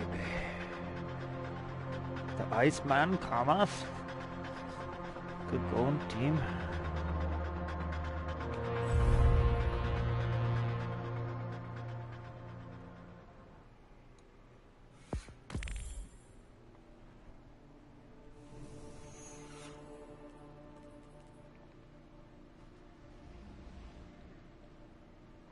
Getting there.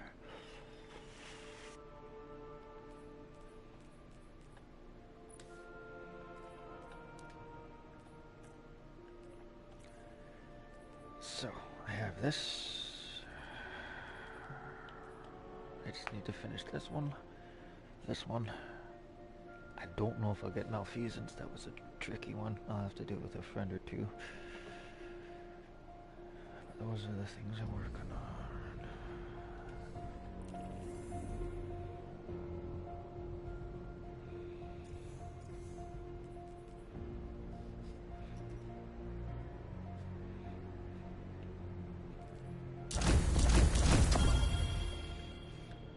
Stasis damage and SMGs.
Hello.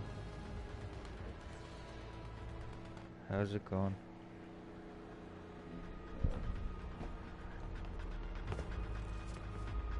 Up again. I was on earlier. All right. Let's see what we got. I woke up not long ago. Cabal on the field. Cabal are on their last legs in this system.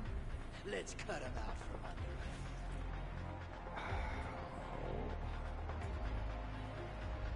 Hold on to your ghosts. Mr. Let's hunt some hostiles, brother. Bring their moats to the bank.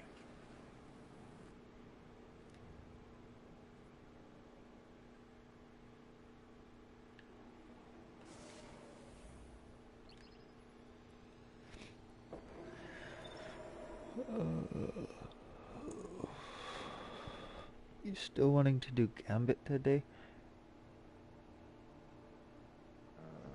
Or is there something else you... Pardon? Yeah, I gotta do Gambit. Okay, I may as well stay as my hunter. I was working on finishing off a lifetime achievement in Gambit with my hunter kits. And then I have to do Titan stuff.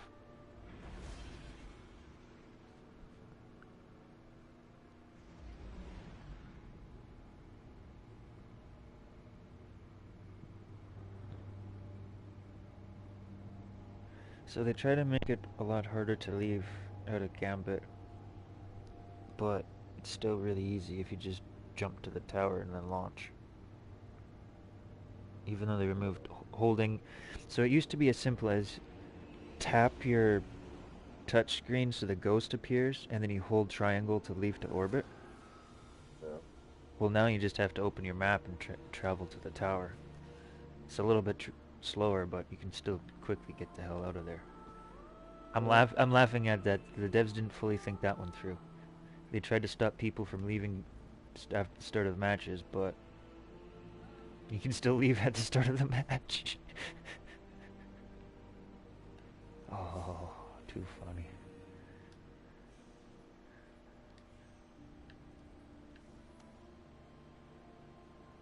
Oh, let me know when you're actually in. It's telling me you're matchmaking still. I'm just heading to the tower, that's all. Look at my character.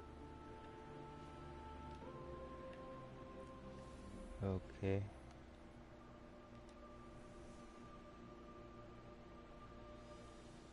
You finally got the resilience. Nice. And you decided to go grenades? No. Because right now you have 105. Answer was on. And, he went through my character. Because we were doing something, I don't know what it was. He noticed how spongy my character was. And he was like, oh my god. Like, no.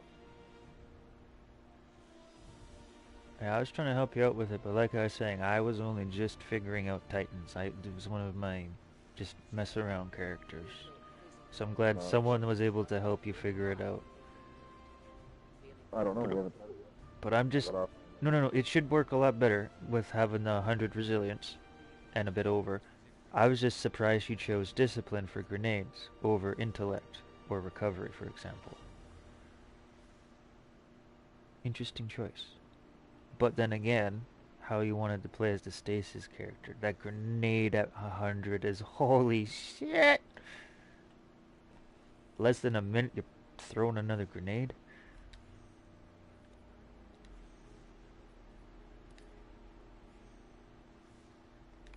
Oh.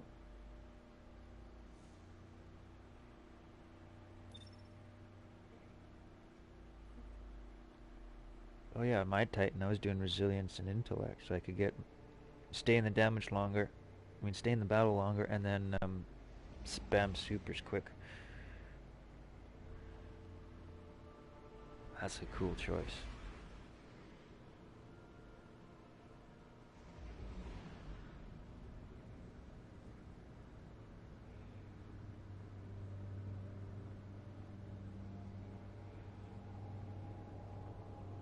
Oh yeah.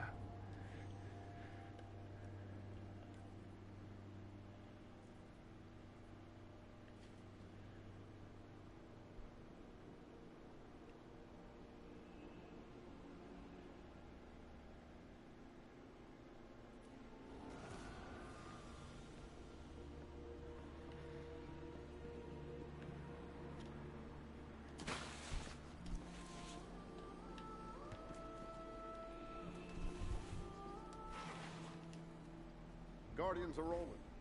Okay, I'm here in the tower Transaction with to you. make, Guardian?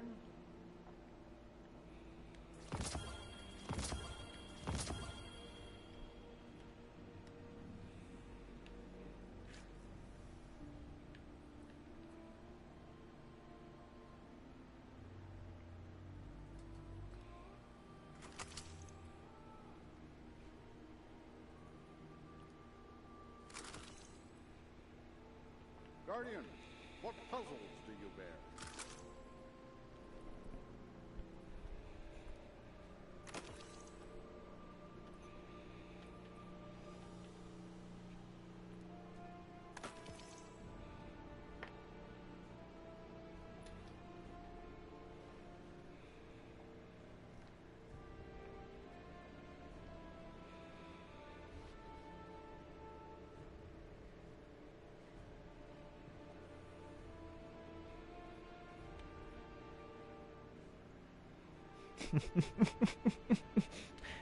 Jeez, that's a stupid exotic armor.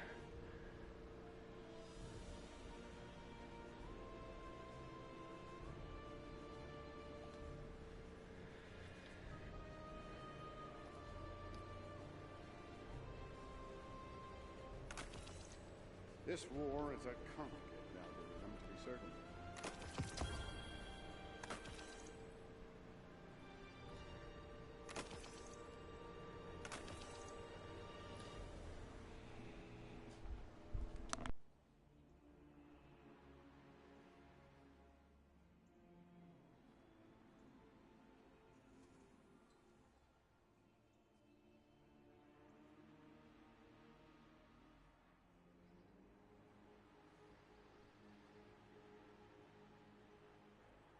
Some of these files are older than the city itself.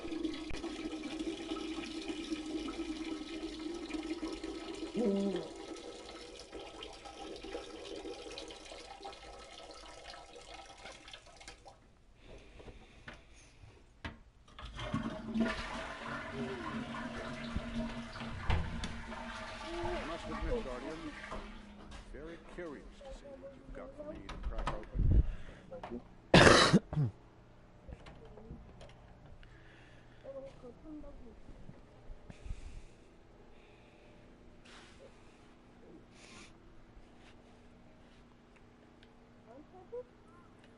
No, thank you.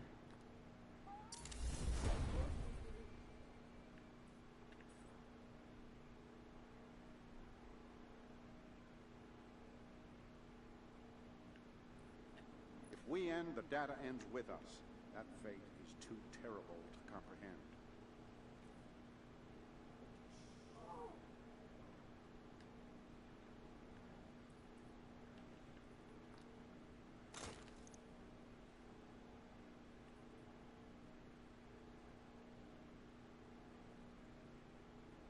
This war is a complicated algorithm, to be certain.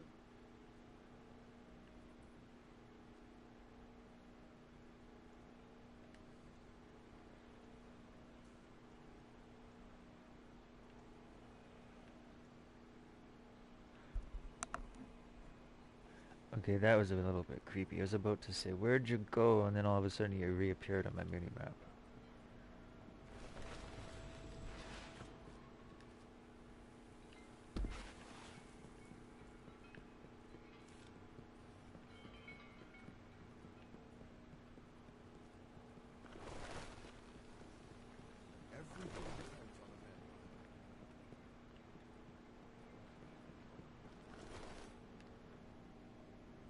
Yes?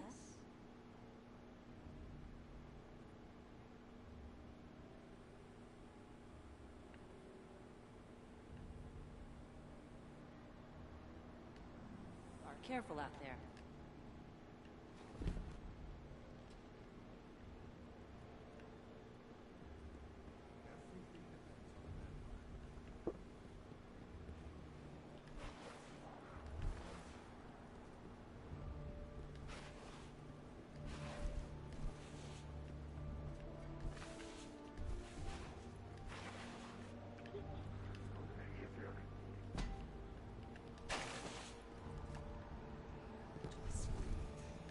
Whatever that does for his body.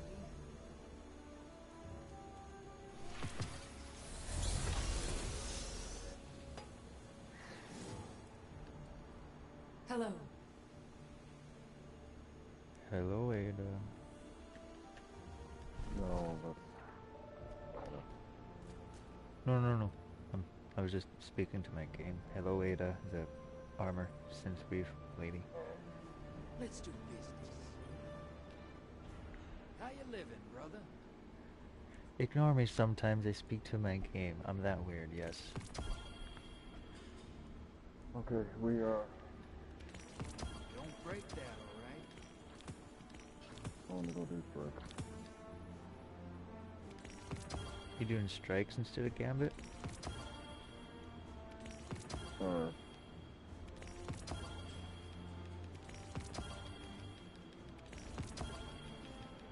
Yeah, I think we'll do Gambit up. Give me a second, I'm gonna have to teleport back up. I don't think I've collected Vanguard bounties. Today I was so far just doing Gambit.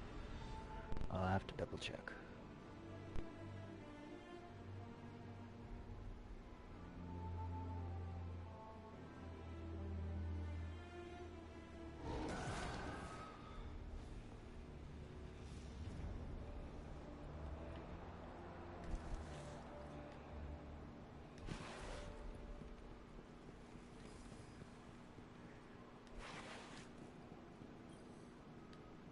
Are you ready?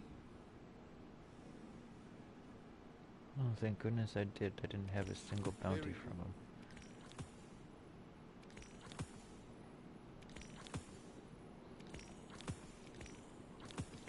Make good use of it.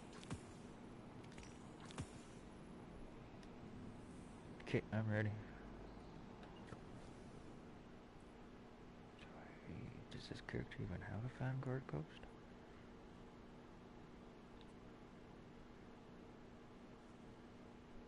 I do. Get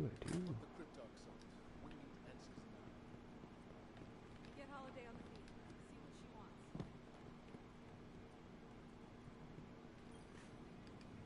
Let's see what we've got for each other.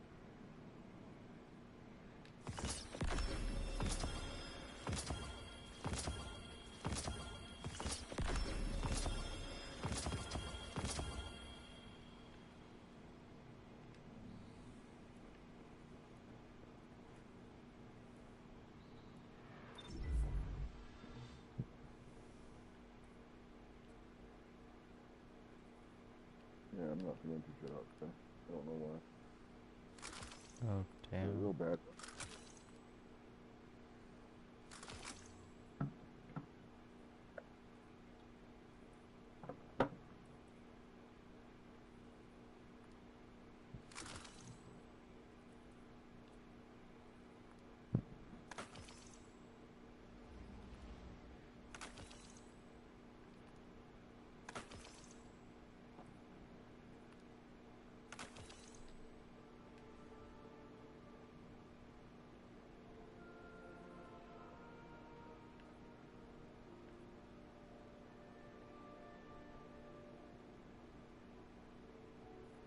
Yeah, this is what it like to play this game.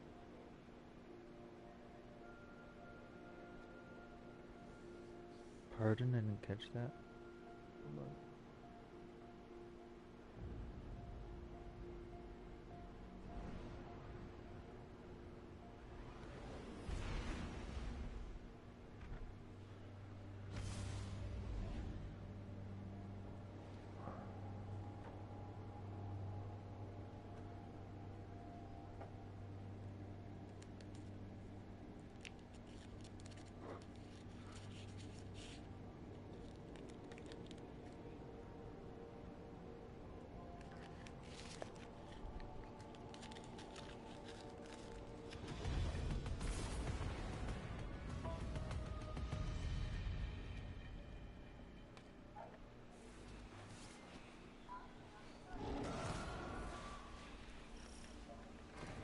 Guardian, we've received limited intel regarding a Vex information depot. I want you to get in there and figure out what they know. Greetings, Captain. Commander Zavala has requested that I run tactical on this mission. Please allow me to help you with your invasion of the Insight Terminus. Oh, hello, Failsafe. What can you tell us about this terminus? I have not detected significant Vex activity in that area since shortly after the Exodus Black arrived. Well, that's good news. Maybe we won't run into much resistance. Yeah, but since death kind of follows you around, I wouldn't count on that. Positive as ever, I see.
Guardian, I'm making the elimination of Kargan your priority of this operation. His crew has been active all over the system. From our intel, he's mostly targeting Vex installations. However, removing him can only strengthen our position. Put him down.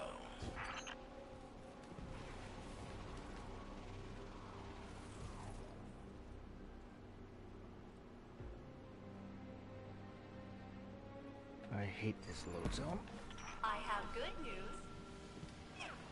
No way, he actually stopped and turned around to check. Give us the good news first. The good news is that Kargan is killing Vex by the dozen. All right. What's the bad news? Kargan has almost complete control over the Vex Gate network. I predict several detachments of Cabal over the next few minutes. Wonderful.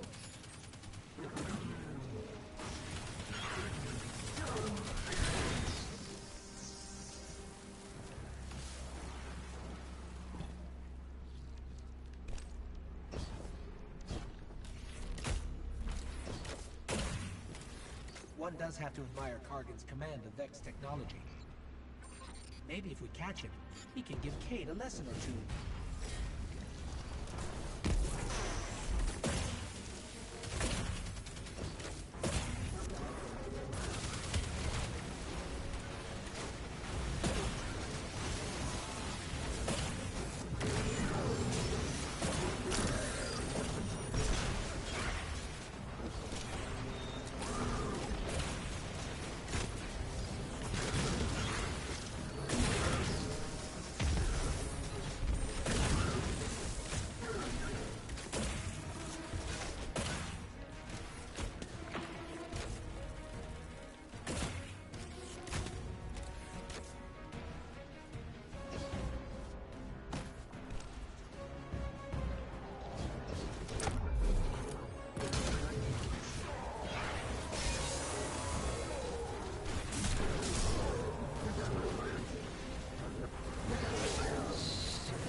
Okay, why is it not working?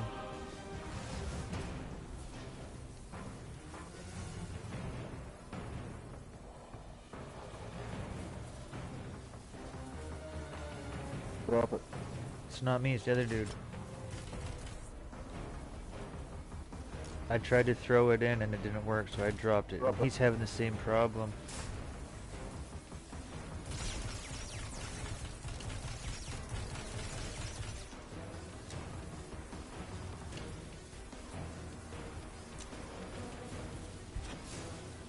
Don't tell me I have to set up a text chat.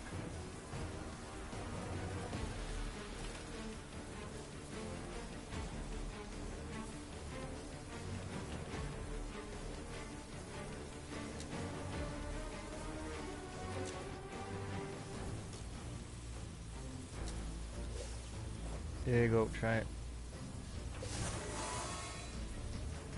Hey, Ice. Yeah. You try. Both of us are having problems.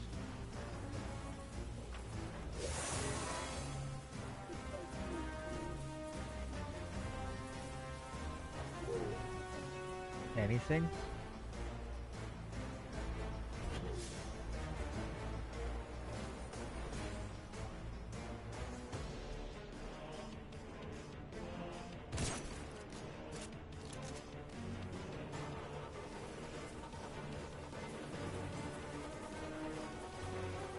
Shit.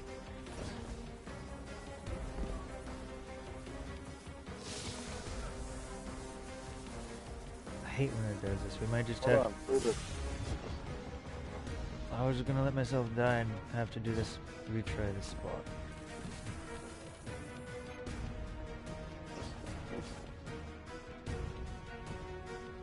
The thing's not lighting up. I know. It's messing itself up. I was gonna try and kill myself in the zappy liquid and then restart. 'Cause none of us are seeming to be able to do it.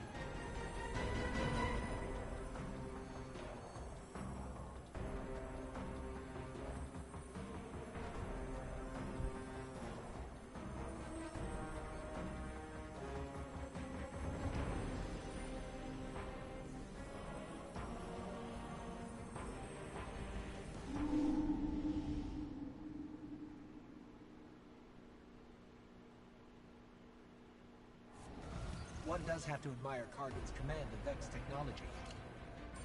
Maybe if we catch him, he can give Cade a lesson or two.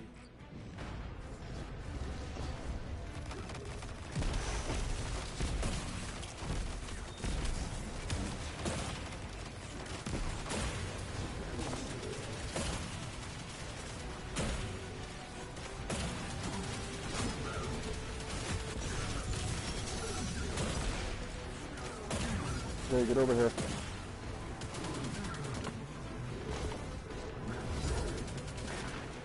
All right, we need one more. Keep an eye out for another Cabal drop or Centurion.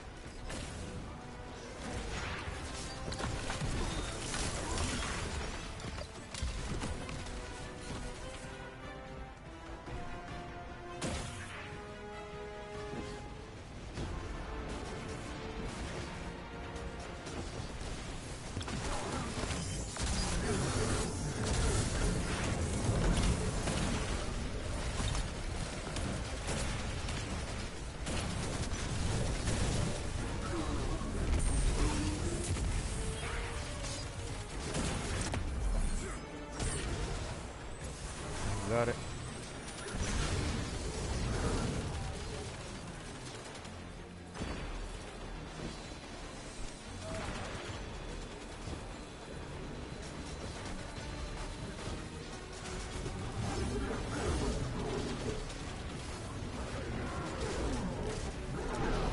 Placed.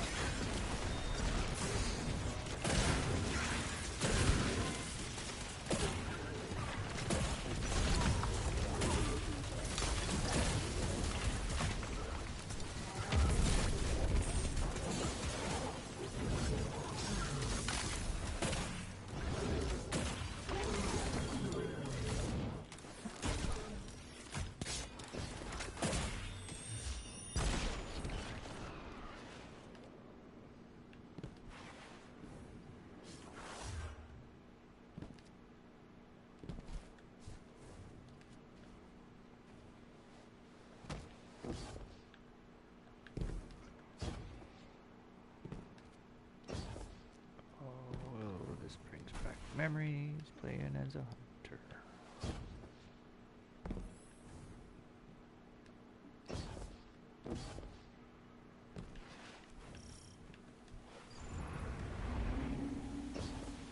Oh, yes, almost too far of a jump.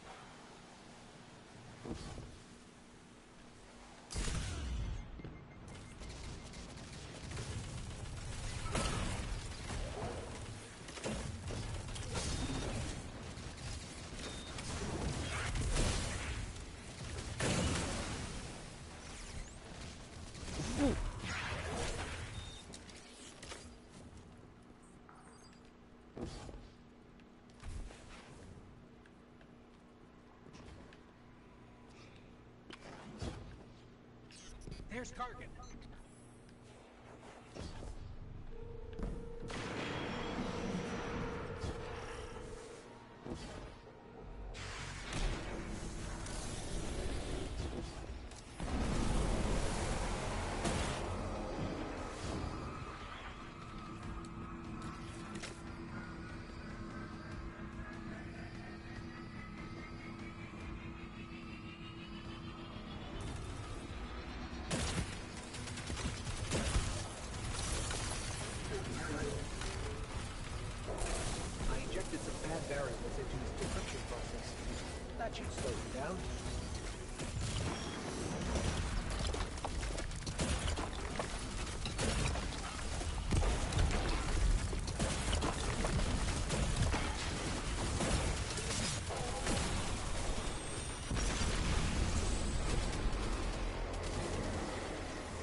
Location secured, Commander Zavala.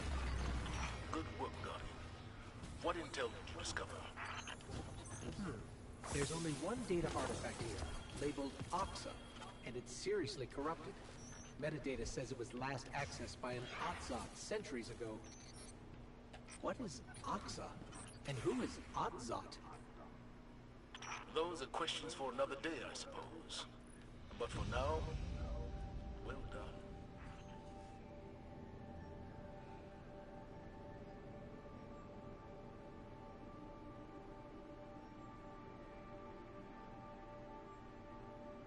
Oops. I better slow down. Shit, sorry. Okay. Okay. Yeah, that's a bad habit, because Hunter's one of my old maidens. So, okay. I almost felt bad for that. I was like, oopsies.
I gotta do some more. Guardian, we've picked up a high-gain transmission. Origin point is somewhere along the coast, near the Cosmodrome. Around 4-ish, I gotta go visit a friend, pick up my lead as well. That's Visit Rasputin, with her a the AI little bit. Warmind. If I'm understanding him correctly, it's a distress call. There are so few ballet fans left, Guardian. It'd be a shame to lose him.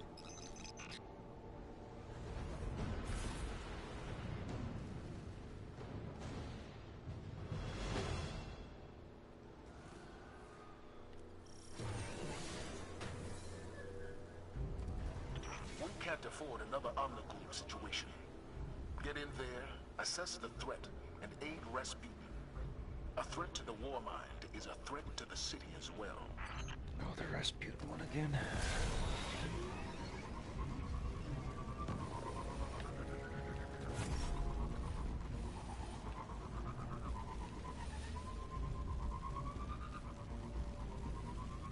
Did you guys get any more snow out there?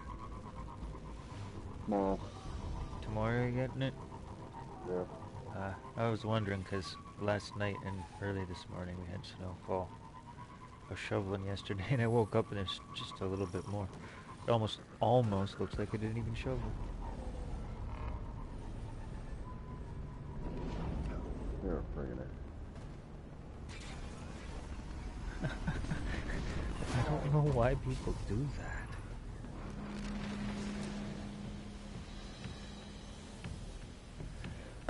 Excuse me.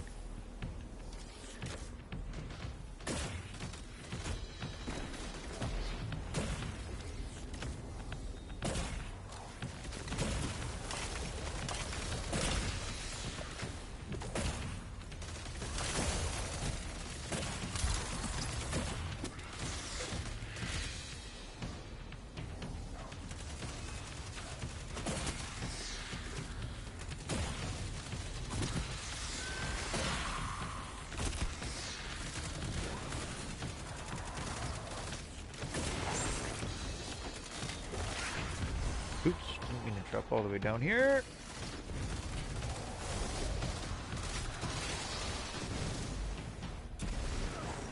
Wow, did I ever mess up? Sorry this is taking so long. These sequences are incredibly complex. Plus, I'm actually not that great at math, so...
got access.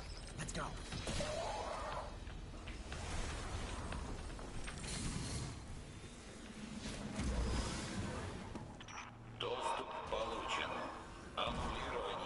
Shit.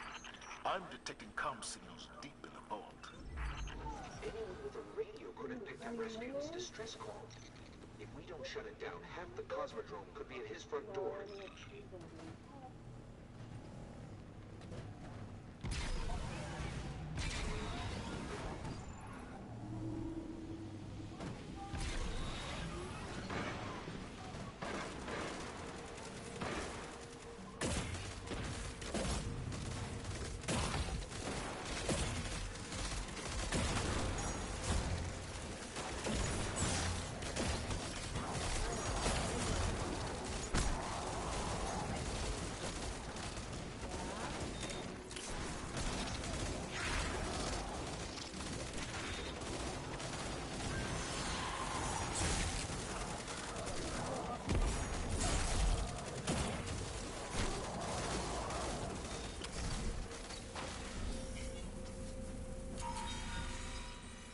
I can try to override his system logs, but Rasputin's reaction to attack might be extreme.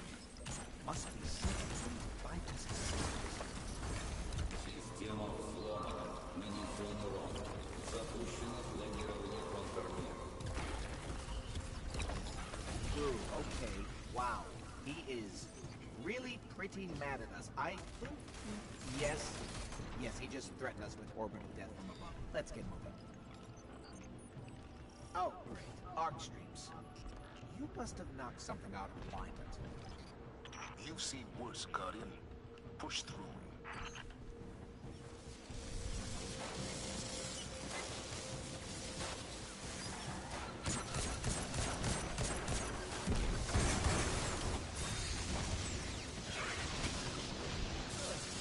Damn it.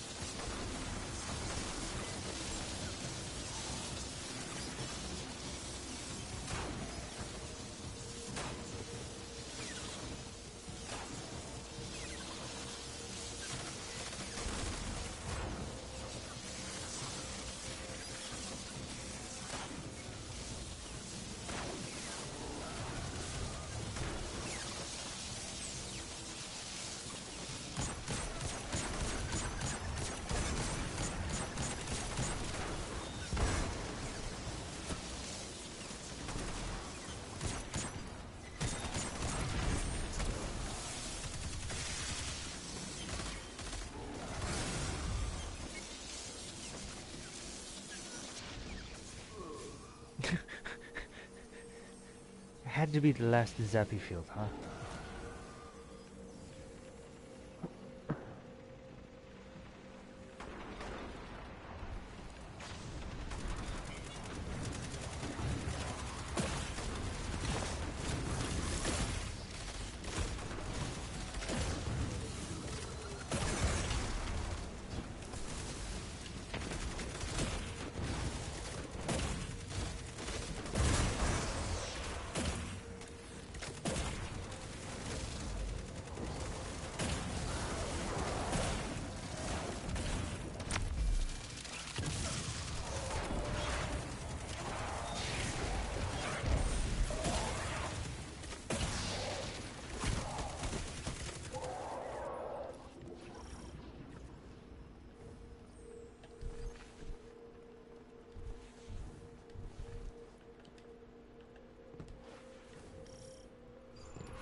As a fellow inorganic life form, I just want to know that Rasputin has a much better setup than I do. He has a secret bunker with space weapons. I live in the back.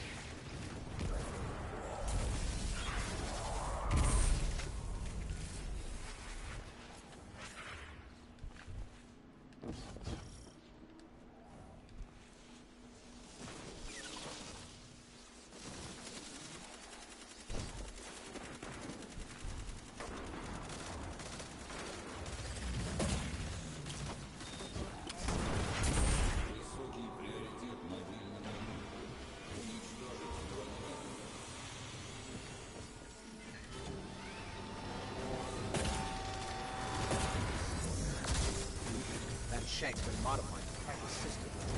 Let's take it out.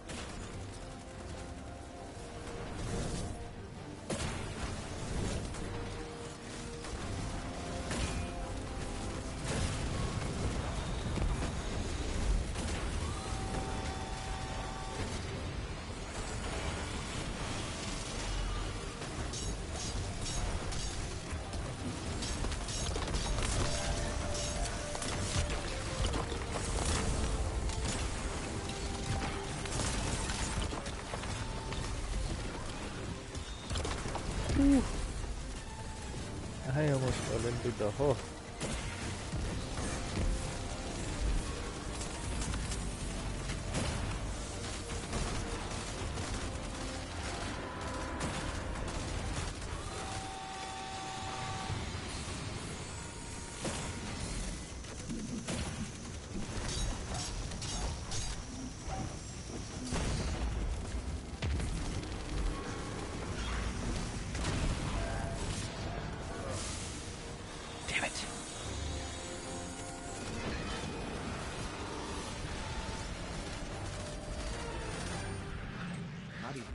Russian thank you from the old man. Typical. The Fallen will claim nothing from this breach, not even the debris. I'm sending a fire team to seal the complex. This cannot happen again. It will not. Thanks to you, Guardian, the dream of the city lives on, without fear of weapons in the sky.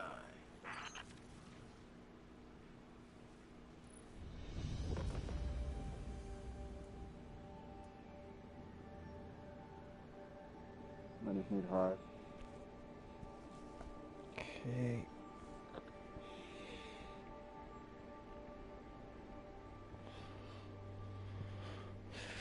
Ooh.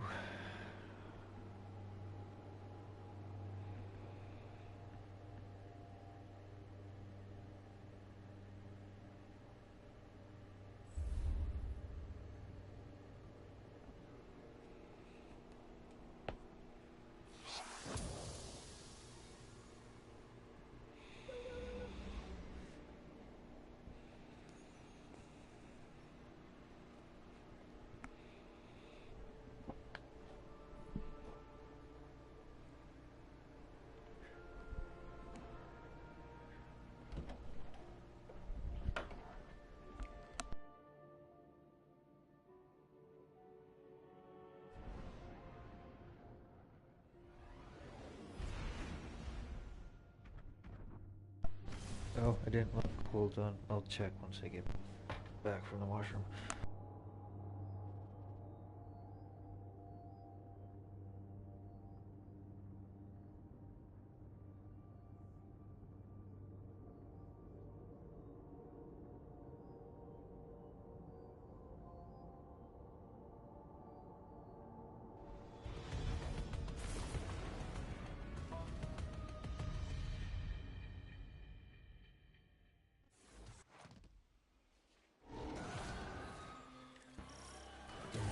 Guardian, we've received limited intel regarding a Vex information depot. I want you to get in there and figure out what they know.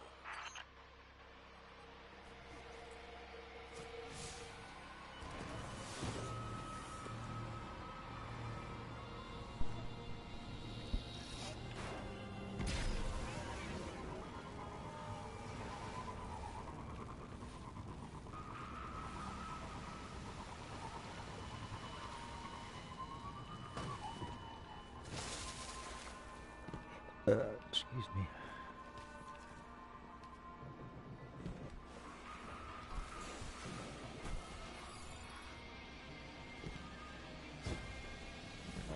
Okay, great shit.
go pick up that odd west. Oh shit. Nope. Damn it.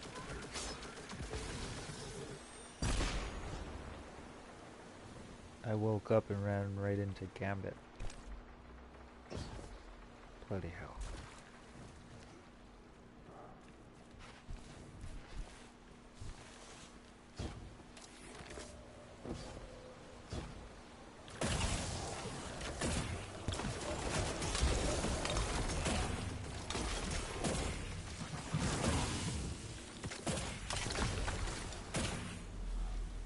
Guardian, I'm making the elimination of cargo your priority of this operation.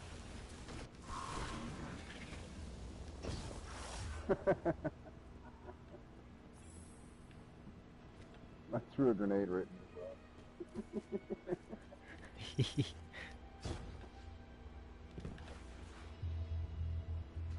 Let's see if I walk slow, can I beat the load? Nope! But on my screen he's just running. Motherfuckers. How do they do that without a single load?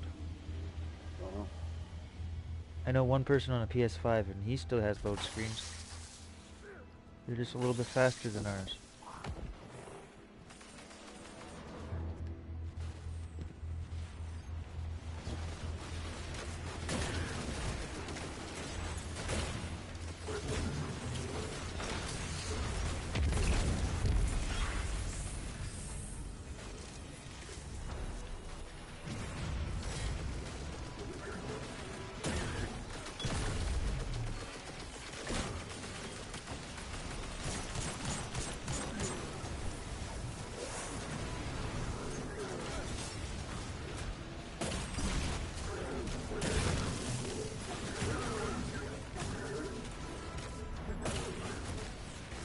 Nice work, Captain. But you're gonna need one more.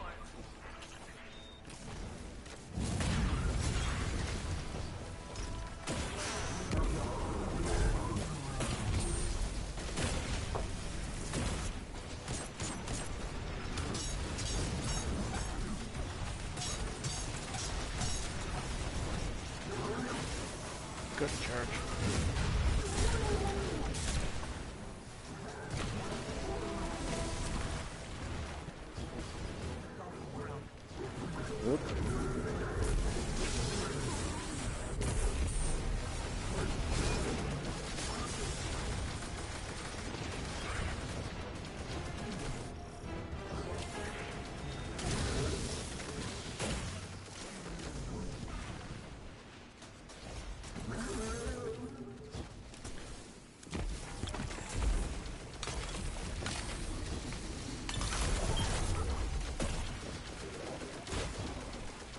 Oh, behind you.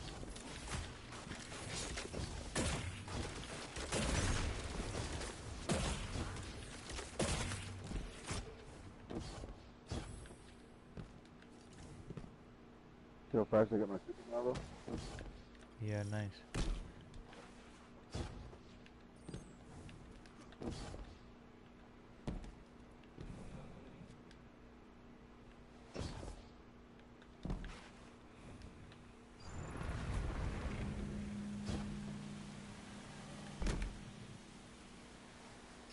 There's Kargan.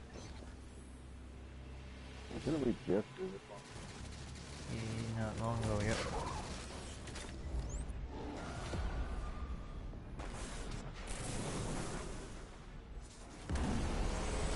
I fucking hate Russian pieces of trash. Oh, and you think you're special because you have Vex Methyl class. Oh, big boy. Not.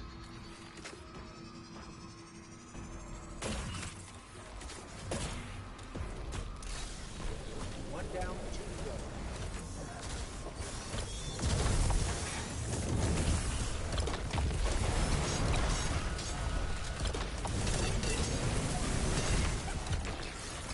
This is how it's done. Yep.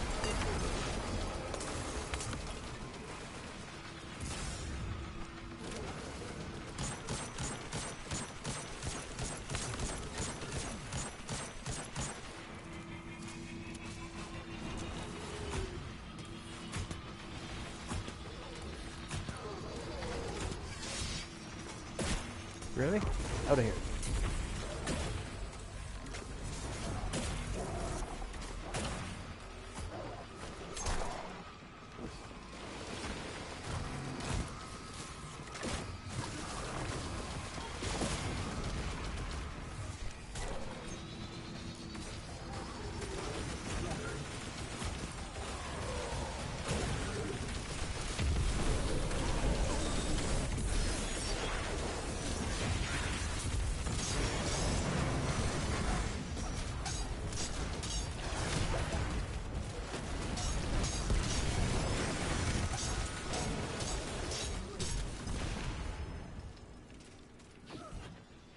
Want to play a game, kid?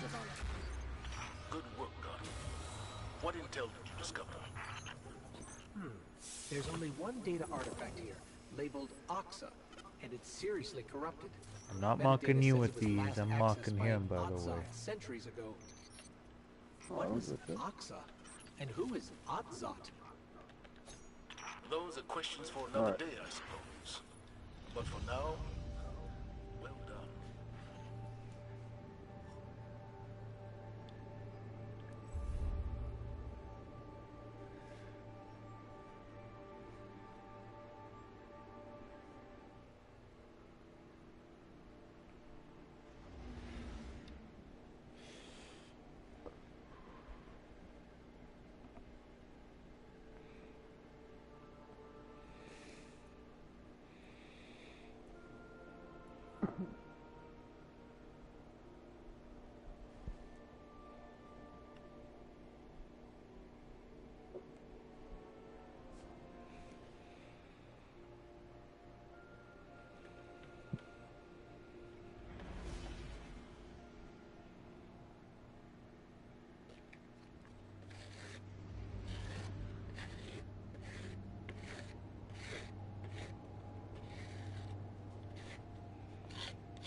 Oh, I can't wait for tomorrow.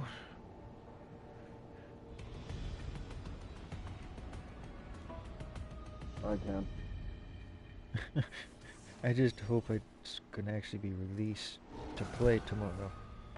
Because one of the sites I saw it say 27th, 28th.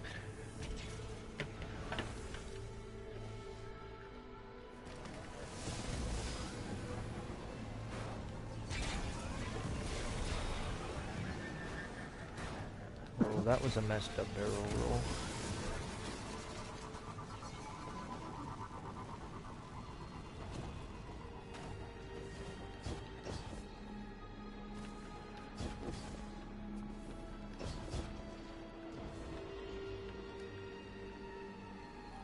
I am an agent of the night.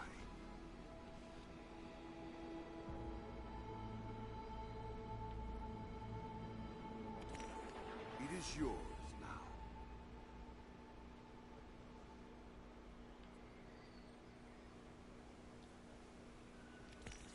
The Nine meant for you to have that.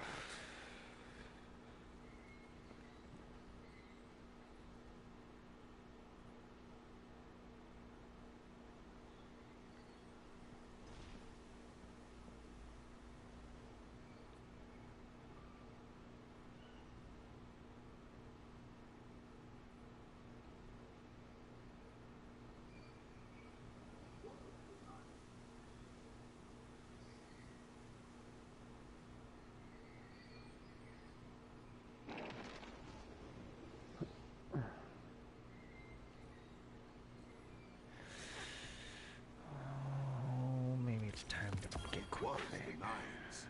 Now it is yours.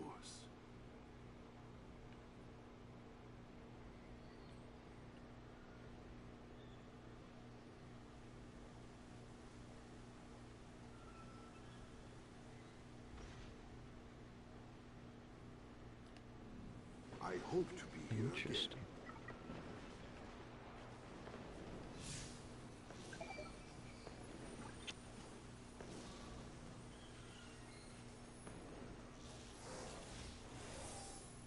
It is an honor A gold-plated not tell Cage. He'd come all the way out here just to melt it Got it? down and make it Yep. into a pistol.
Girl, which one is the crossover, Bob? Greetings. Okay, try. Look at all the different lines and the sizes. I'll help you in a minute. I'm prepared so we is victorious, soldier. You will. Hello, Guardian.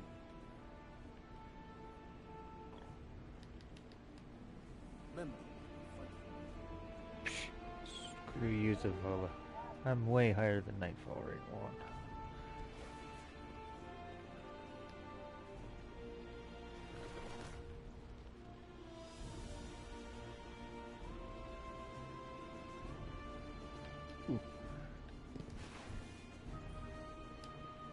Yes.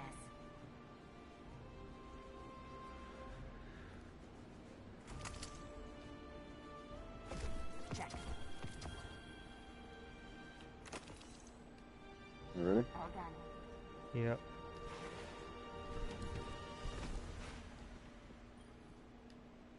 Your return honors me, Guardian. Excuse me.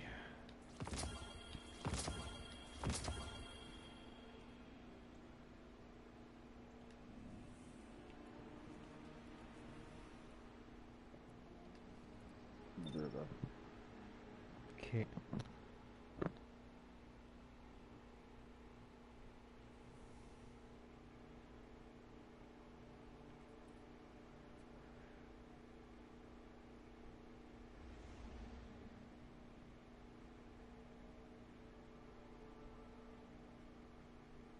Ooh, I get to level up my bow.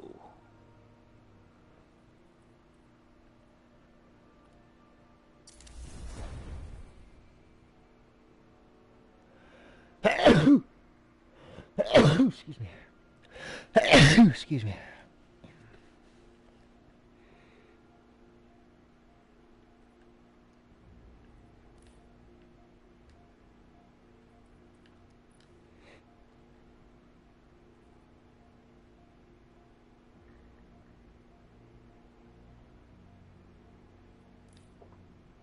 Friday.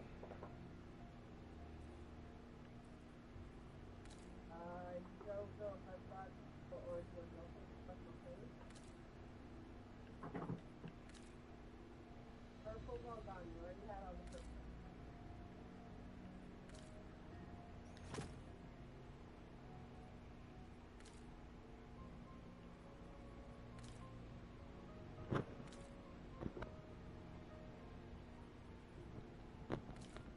I'm back. Hello.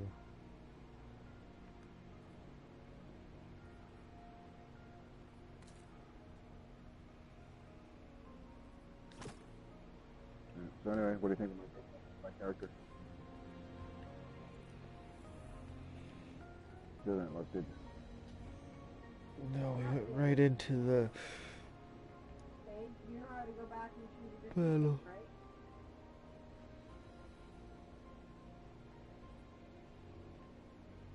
Okay, well you can play in your system. It's a weird color. Looks like real tree.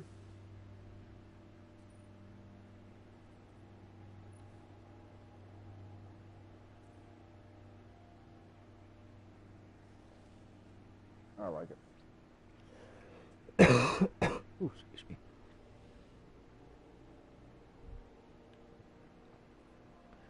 Are you gonna watch a show? I have one that looks like wood, but it's not butter bark.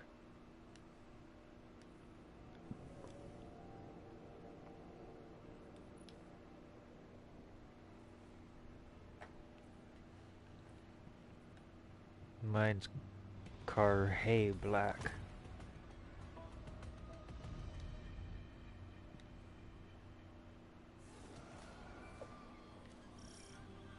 Guardian, we've received God limited damn it, this intel one again? regarding a Vex information depot. I want you to get in there and figure out what they know.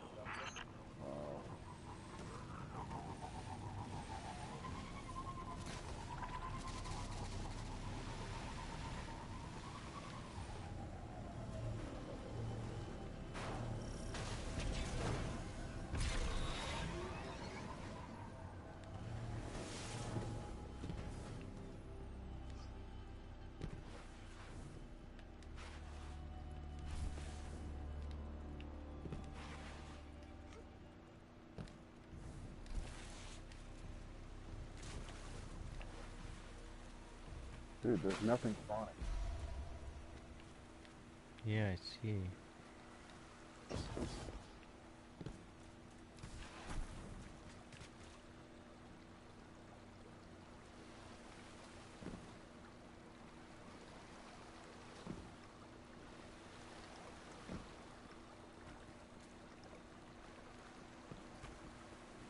There's nothing spawning. I'm right behind you.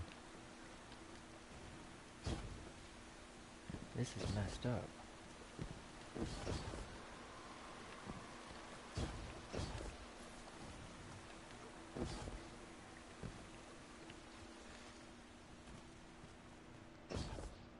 Oh, we've already joined somebody else.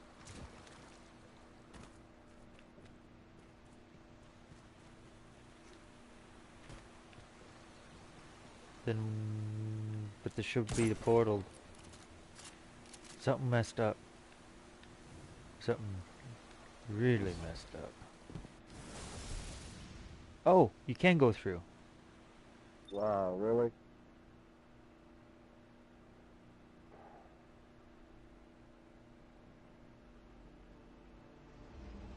You can blame it on me. I didn't see the actual portal that's usually there. I just started running. I'm like, what if?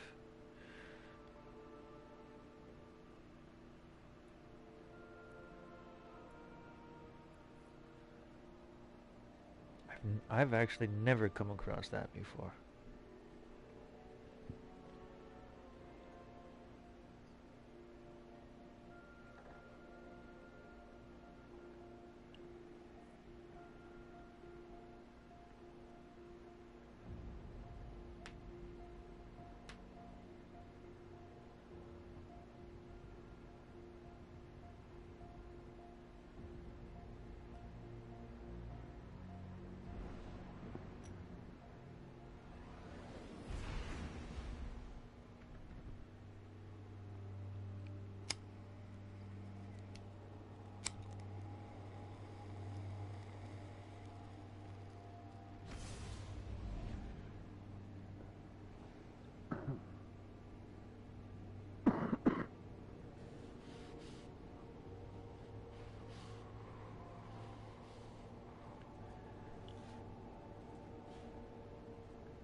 a boat.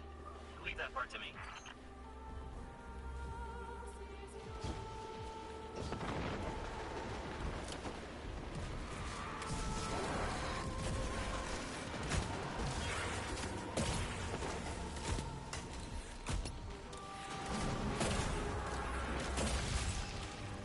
Hey, that's our guy. The one guarding the temple. What's he doing away from his post? Could be our chance.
Back there. The path is unblocked.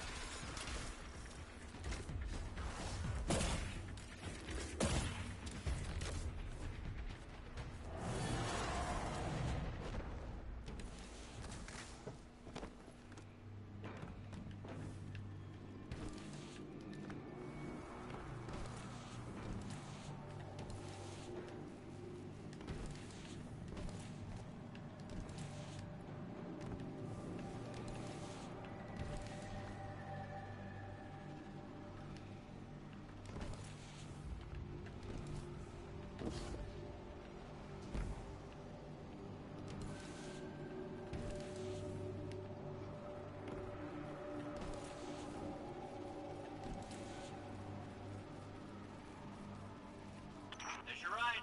You just hop on and I'll handle the rest.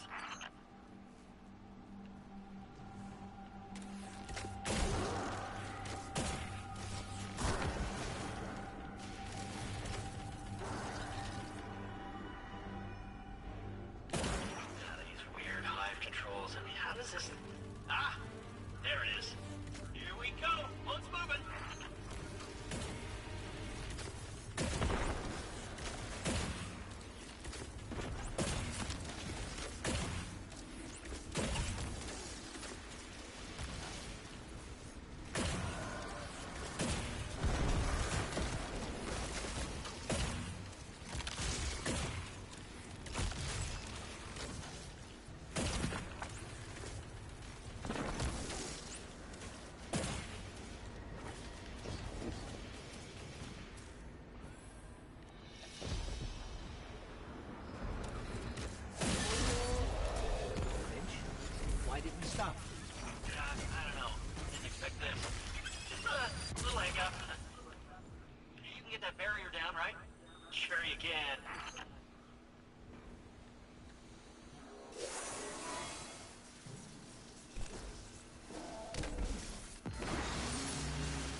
Finch, we're stuck again.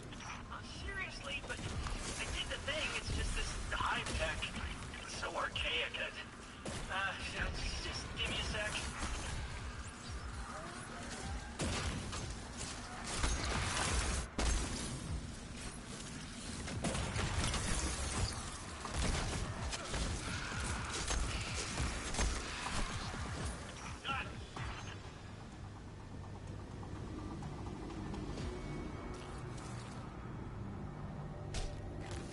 Okay, we're getting close to the swamp now. Temple's not far from here. You said this is a temple to Oryx? Yeah, that's right. Savathun's brother. The Taken King himself. Those two killed each other about 1 million times over, but she dedicated a temple to him. Funny how that works. Now be careful here. Something happened to this place. It's overgrown with darkness. I can sense light here, though. I just can't see it. Maybe there's a safe path through. Guardian, down.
Looks like we're all clear, Finch. We're heading in. Careful. The knight guarding this place? He's an old rival of Oryx, and he's no joke. Pretty funny that Savathun has him guarding Oryx's temple.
You don't seem to create any orbs anymore.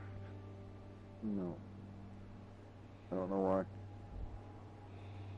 I can either shoot my grenades quick and my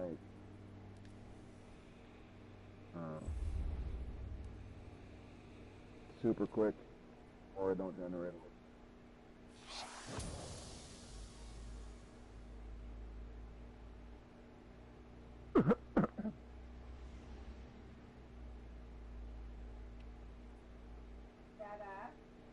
Put that down a little bit.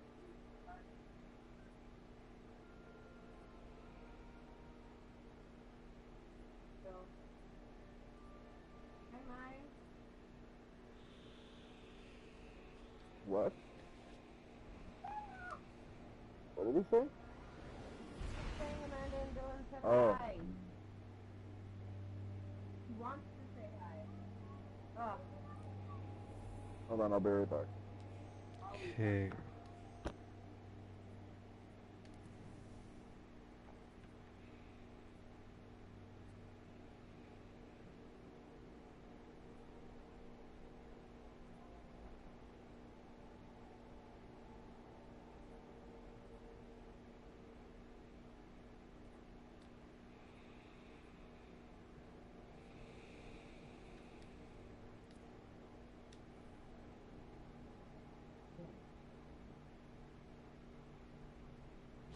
The fallen will continue to claw at the walls of our city unless we strike them down.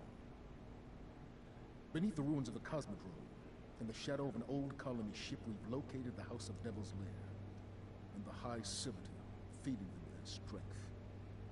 We must destroy this machine god, and send their souls screaming back to hell.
Fallen and Hive. Let's hope we can avoid the crossfire.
out of here is sealed.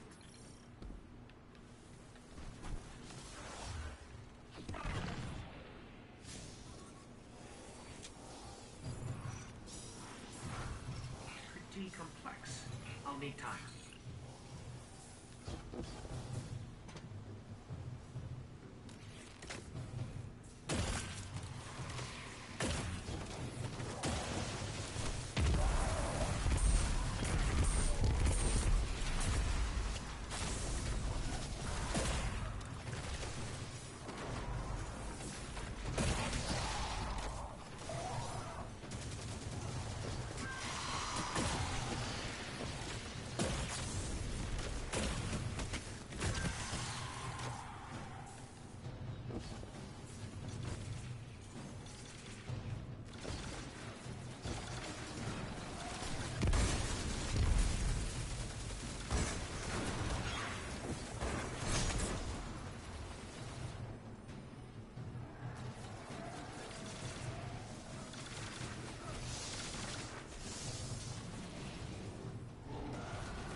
Sorry about that, bro. Oh, good, you just timed out. Are you still there? Yeah, I'm still in it. No one else is joining. Try if you can.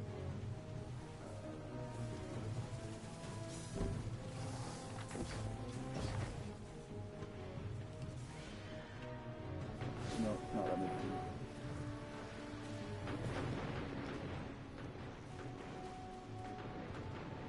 Nope.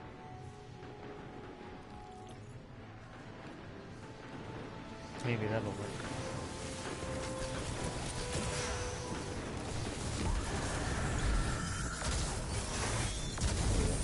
I know what's going. Really? Okay. But,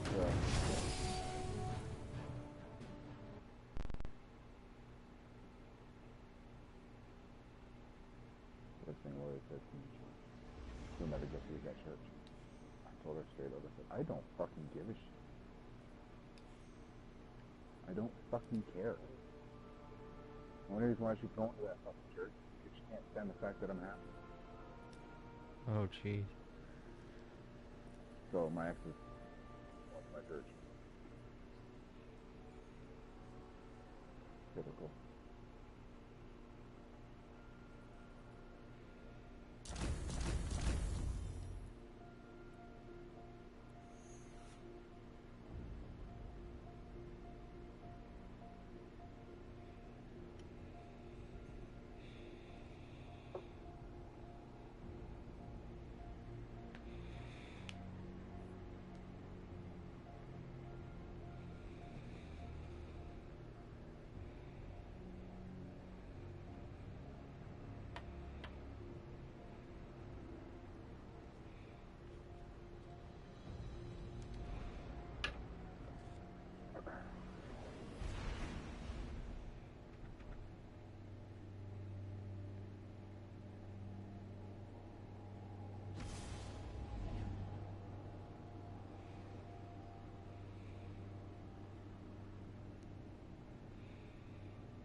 We're here, stranger. We're not strangers anymore, little light. You can call me Elsie. Or Elizabeth. Whatever works. Okay, Elizabeth it is. But I prefer Ghost. So, what's our plan? Despite our best efforts, the Vex gate within remains active thanks to Aramis. Destroying it loses us a vital link to the Vex.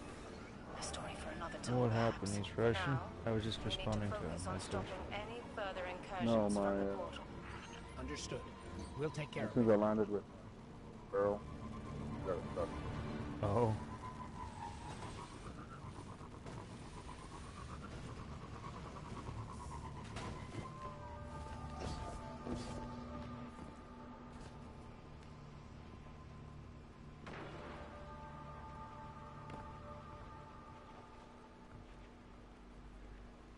Yeah, dumbass. Slow down.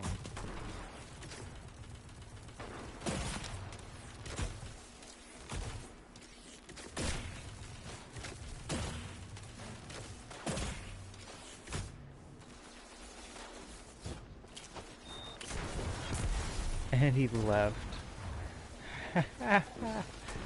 Good, hopefully this new guy is actually better.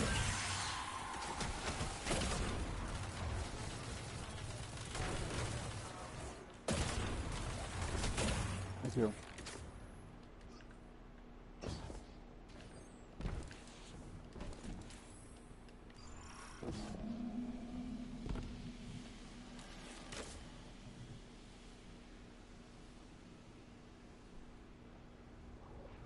Okay.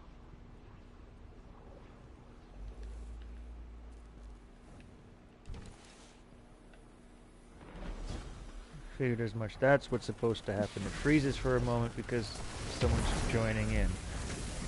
This is normal, but what we've seen that last time, where it literally locked us out, that wasn't right.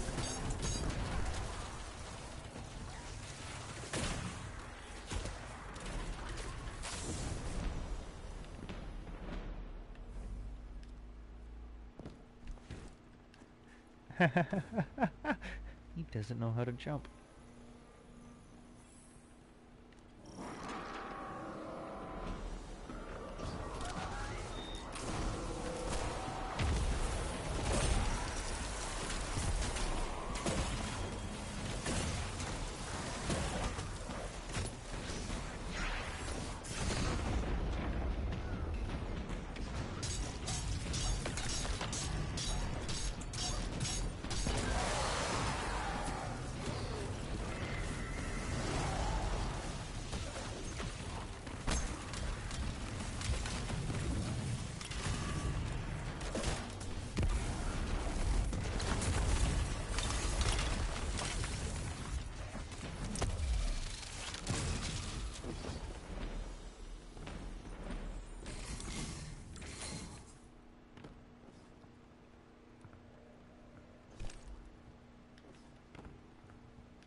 Here we are again, cleaning up another of Clovis Bray's messes. I'm sure wherever he is, he's laughing at us. He's the reason all this is here in the first place. The darkness told him to build the portal. It's his fault the Vex invaded. His fault so many people died. I did everything I could to help. It still wasn't enough. There's no use in quantifying the help you give. Any amount is enough. You've done far more than most. And it's only just begun, little light.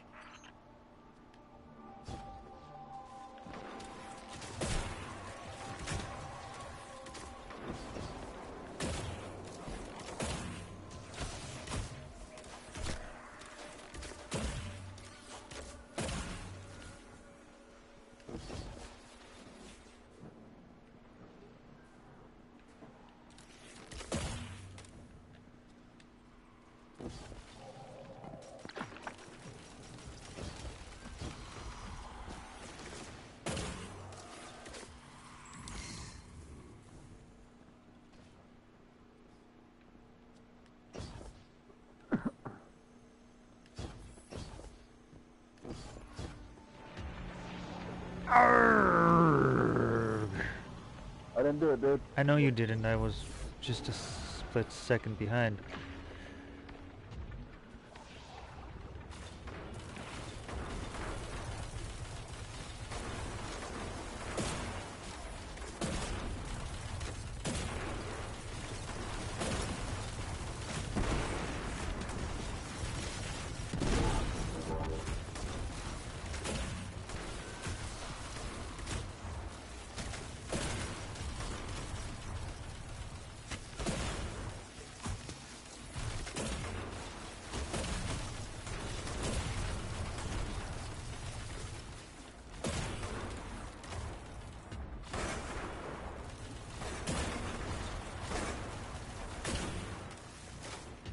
What is it, Hunter? You gotta have every single fucking kill? I'm using a bow. Oh, the other guy. It should be him if he's any kill stealing.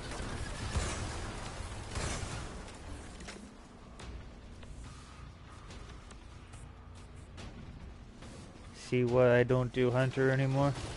They give that bad of a rep.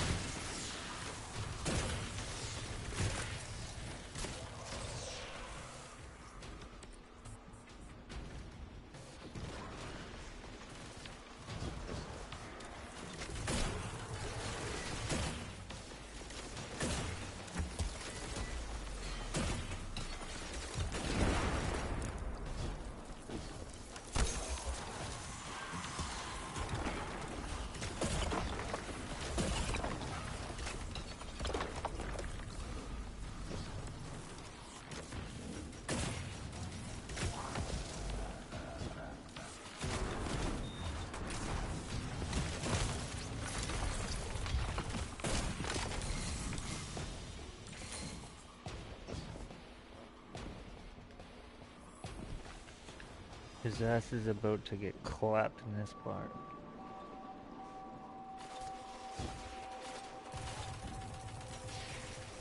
Everything I go after, he kills.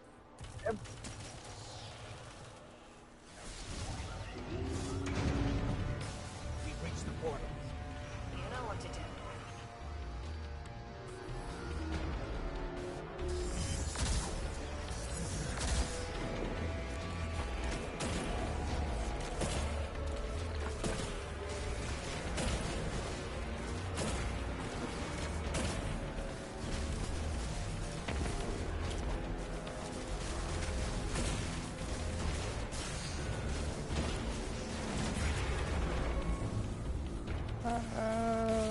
They're getting too close.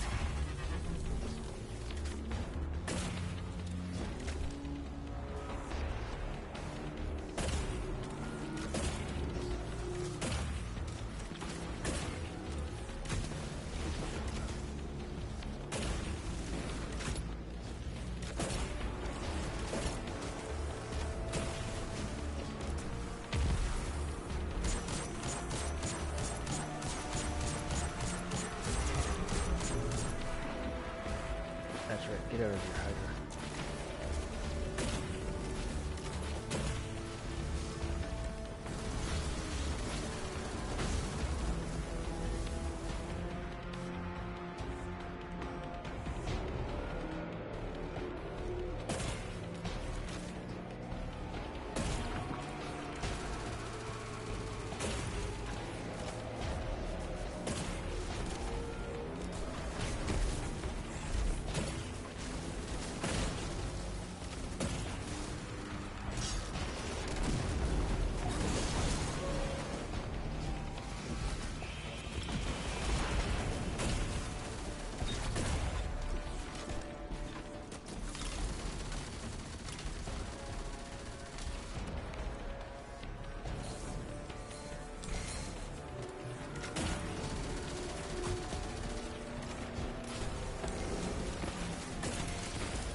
That's the last of them, Elizabeth. Good riddance, evil bastards. Until next time.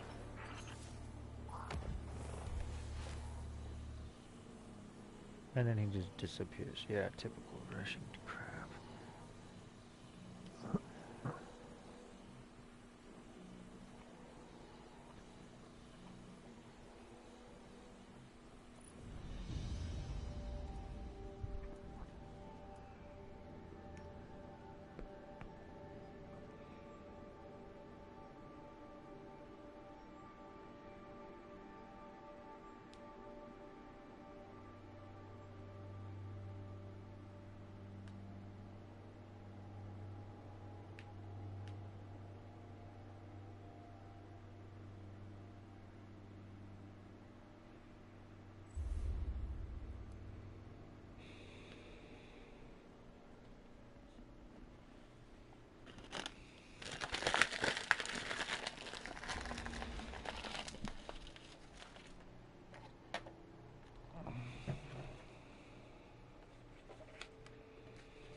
be going to visit with my friend about 4-ish when he's off work for a little bit. Well, that was enough.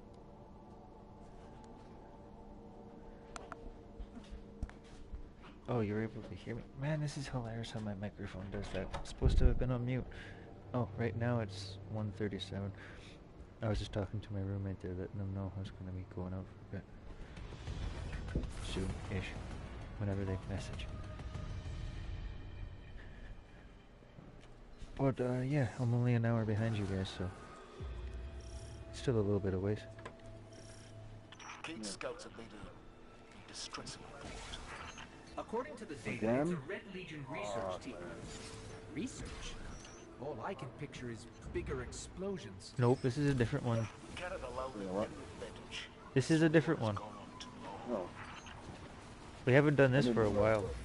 Melee kill. Oh, I thought you were going to say something different.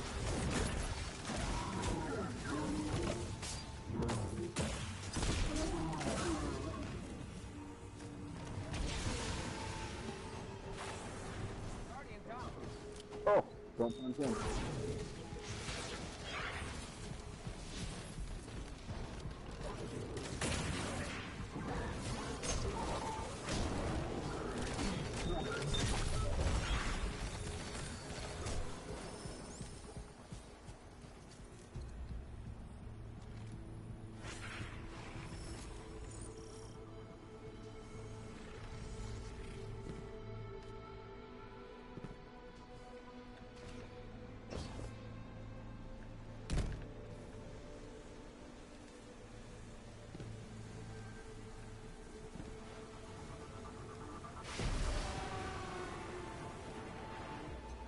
On your right, a waterfall of Vex milk.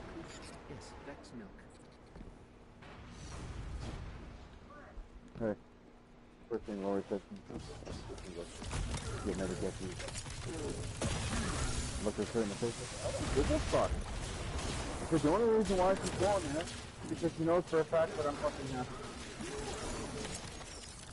I said, I told you, I'm not fucking that church again.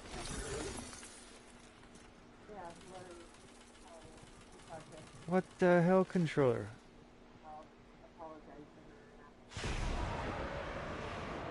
And of course, Lori, yep. Okay, that's fucked up. My controller just literally spun me in a corner like this.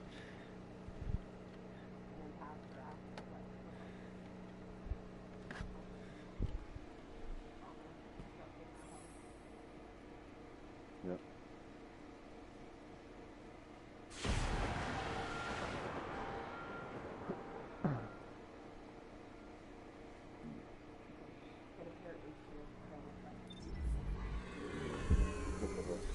What the fuck?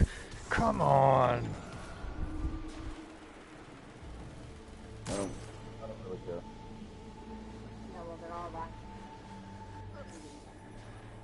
That's normal. Oh, barrier. This planet loves barriers. Zavala, I think they're trying to contain the Red Legion. Are you kidding me right now? What the fuck's going on? Can you hear me, dude? Yep. My controller's not working. Give me 1 second. I'm gonna have to unplug my headset USB and try and plug in my controller cord again. That one, no. Where is it? Where is it? Where is it? That one.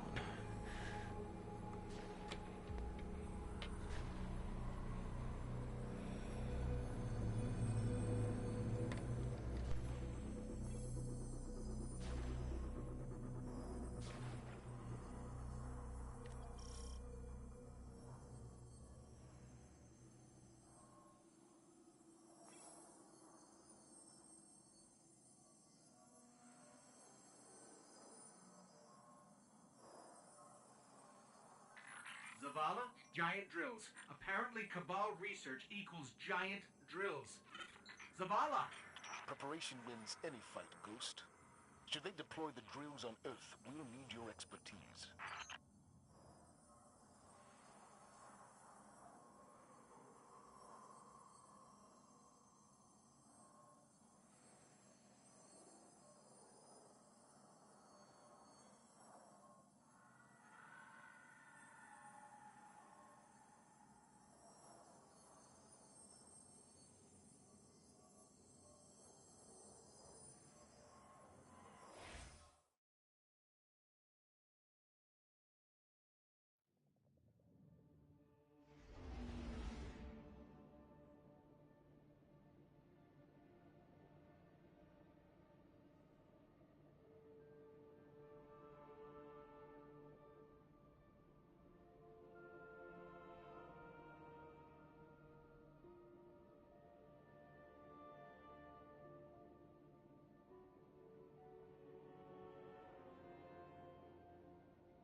Alright, ow.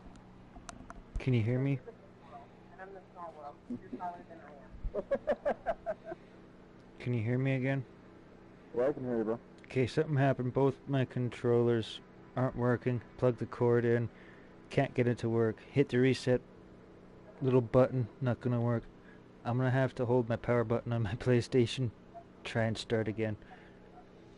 Something weird's going on. Literally, I was playing and all of a sudden my controller stopped working and it spins me hard left.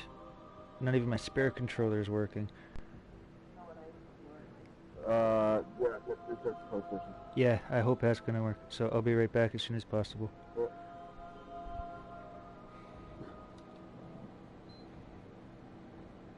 Right?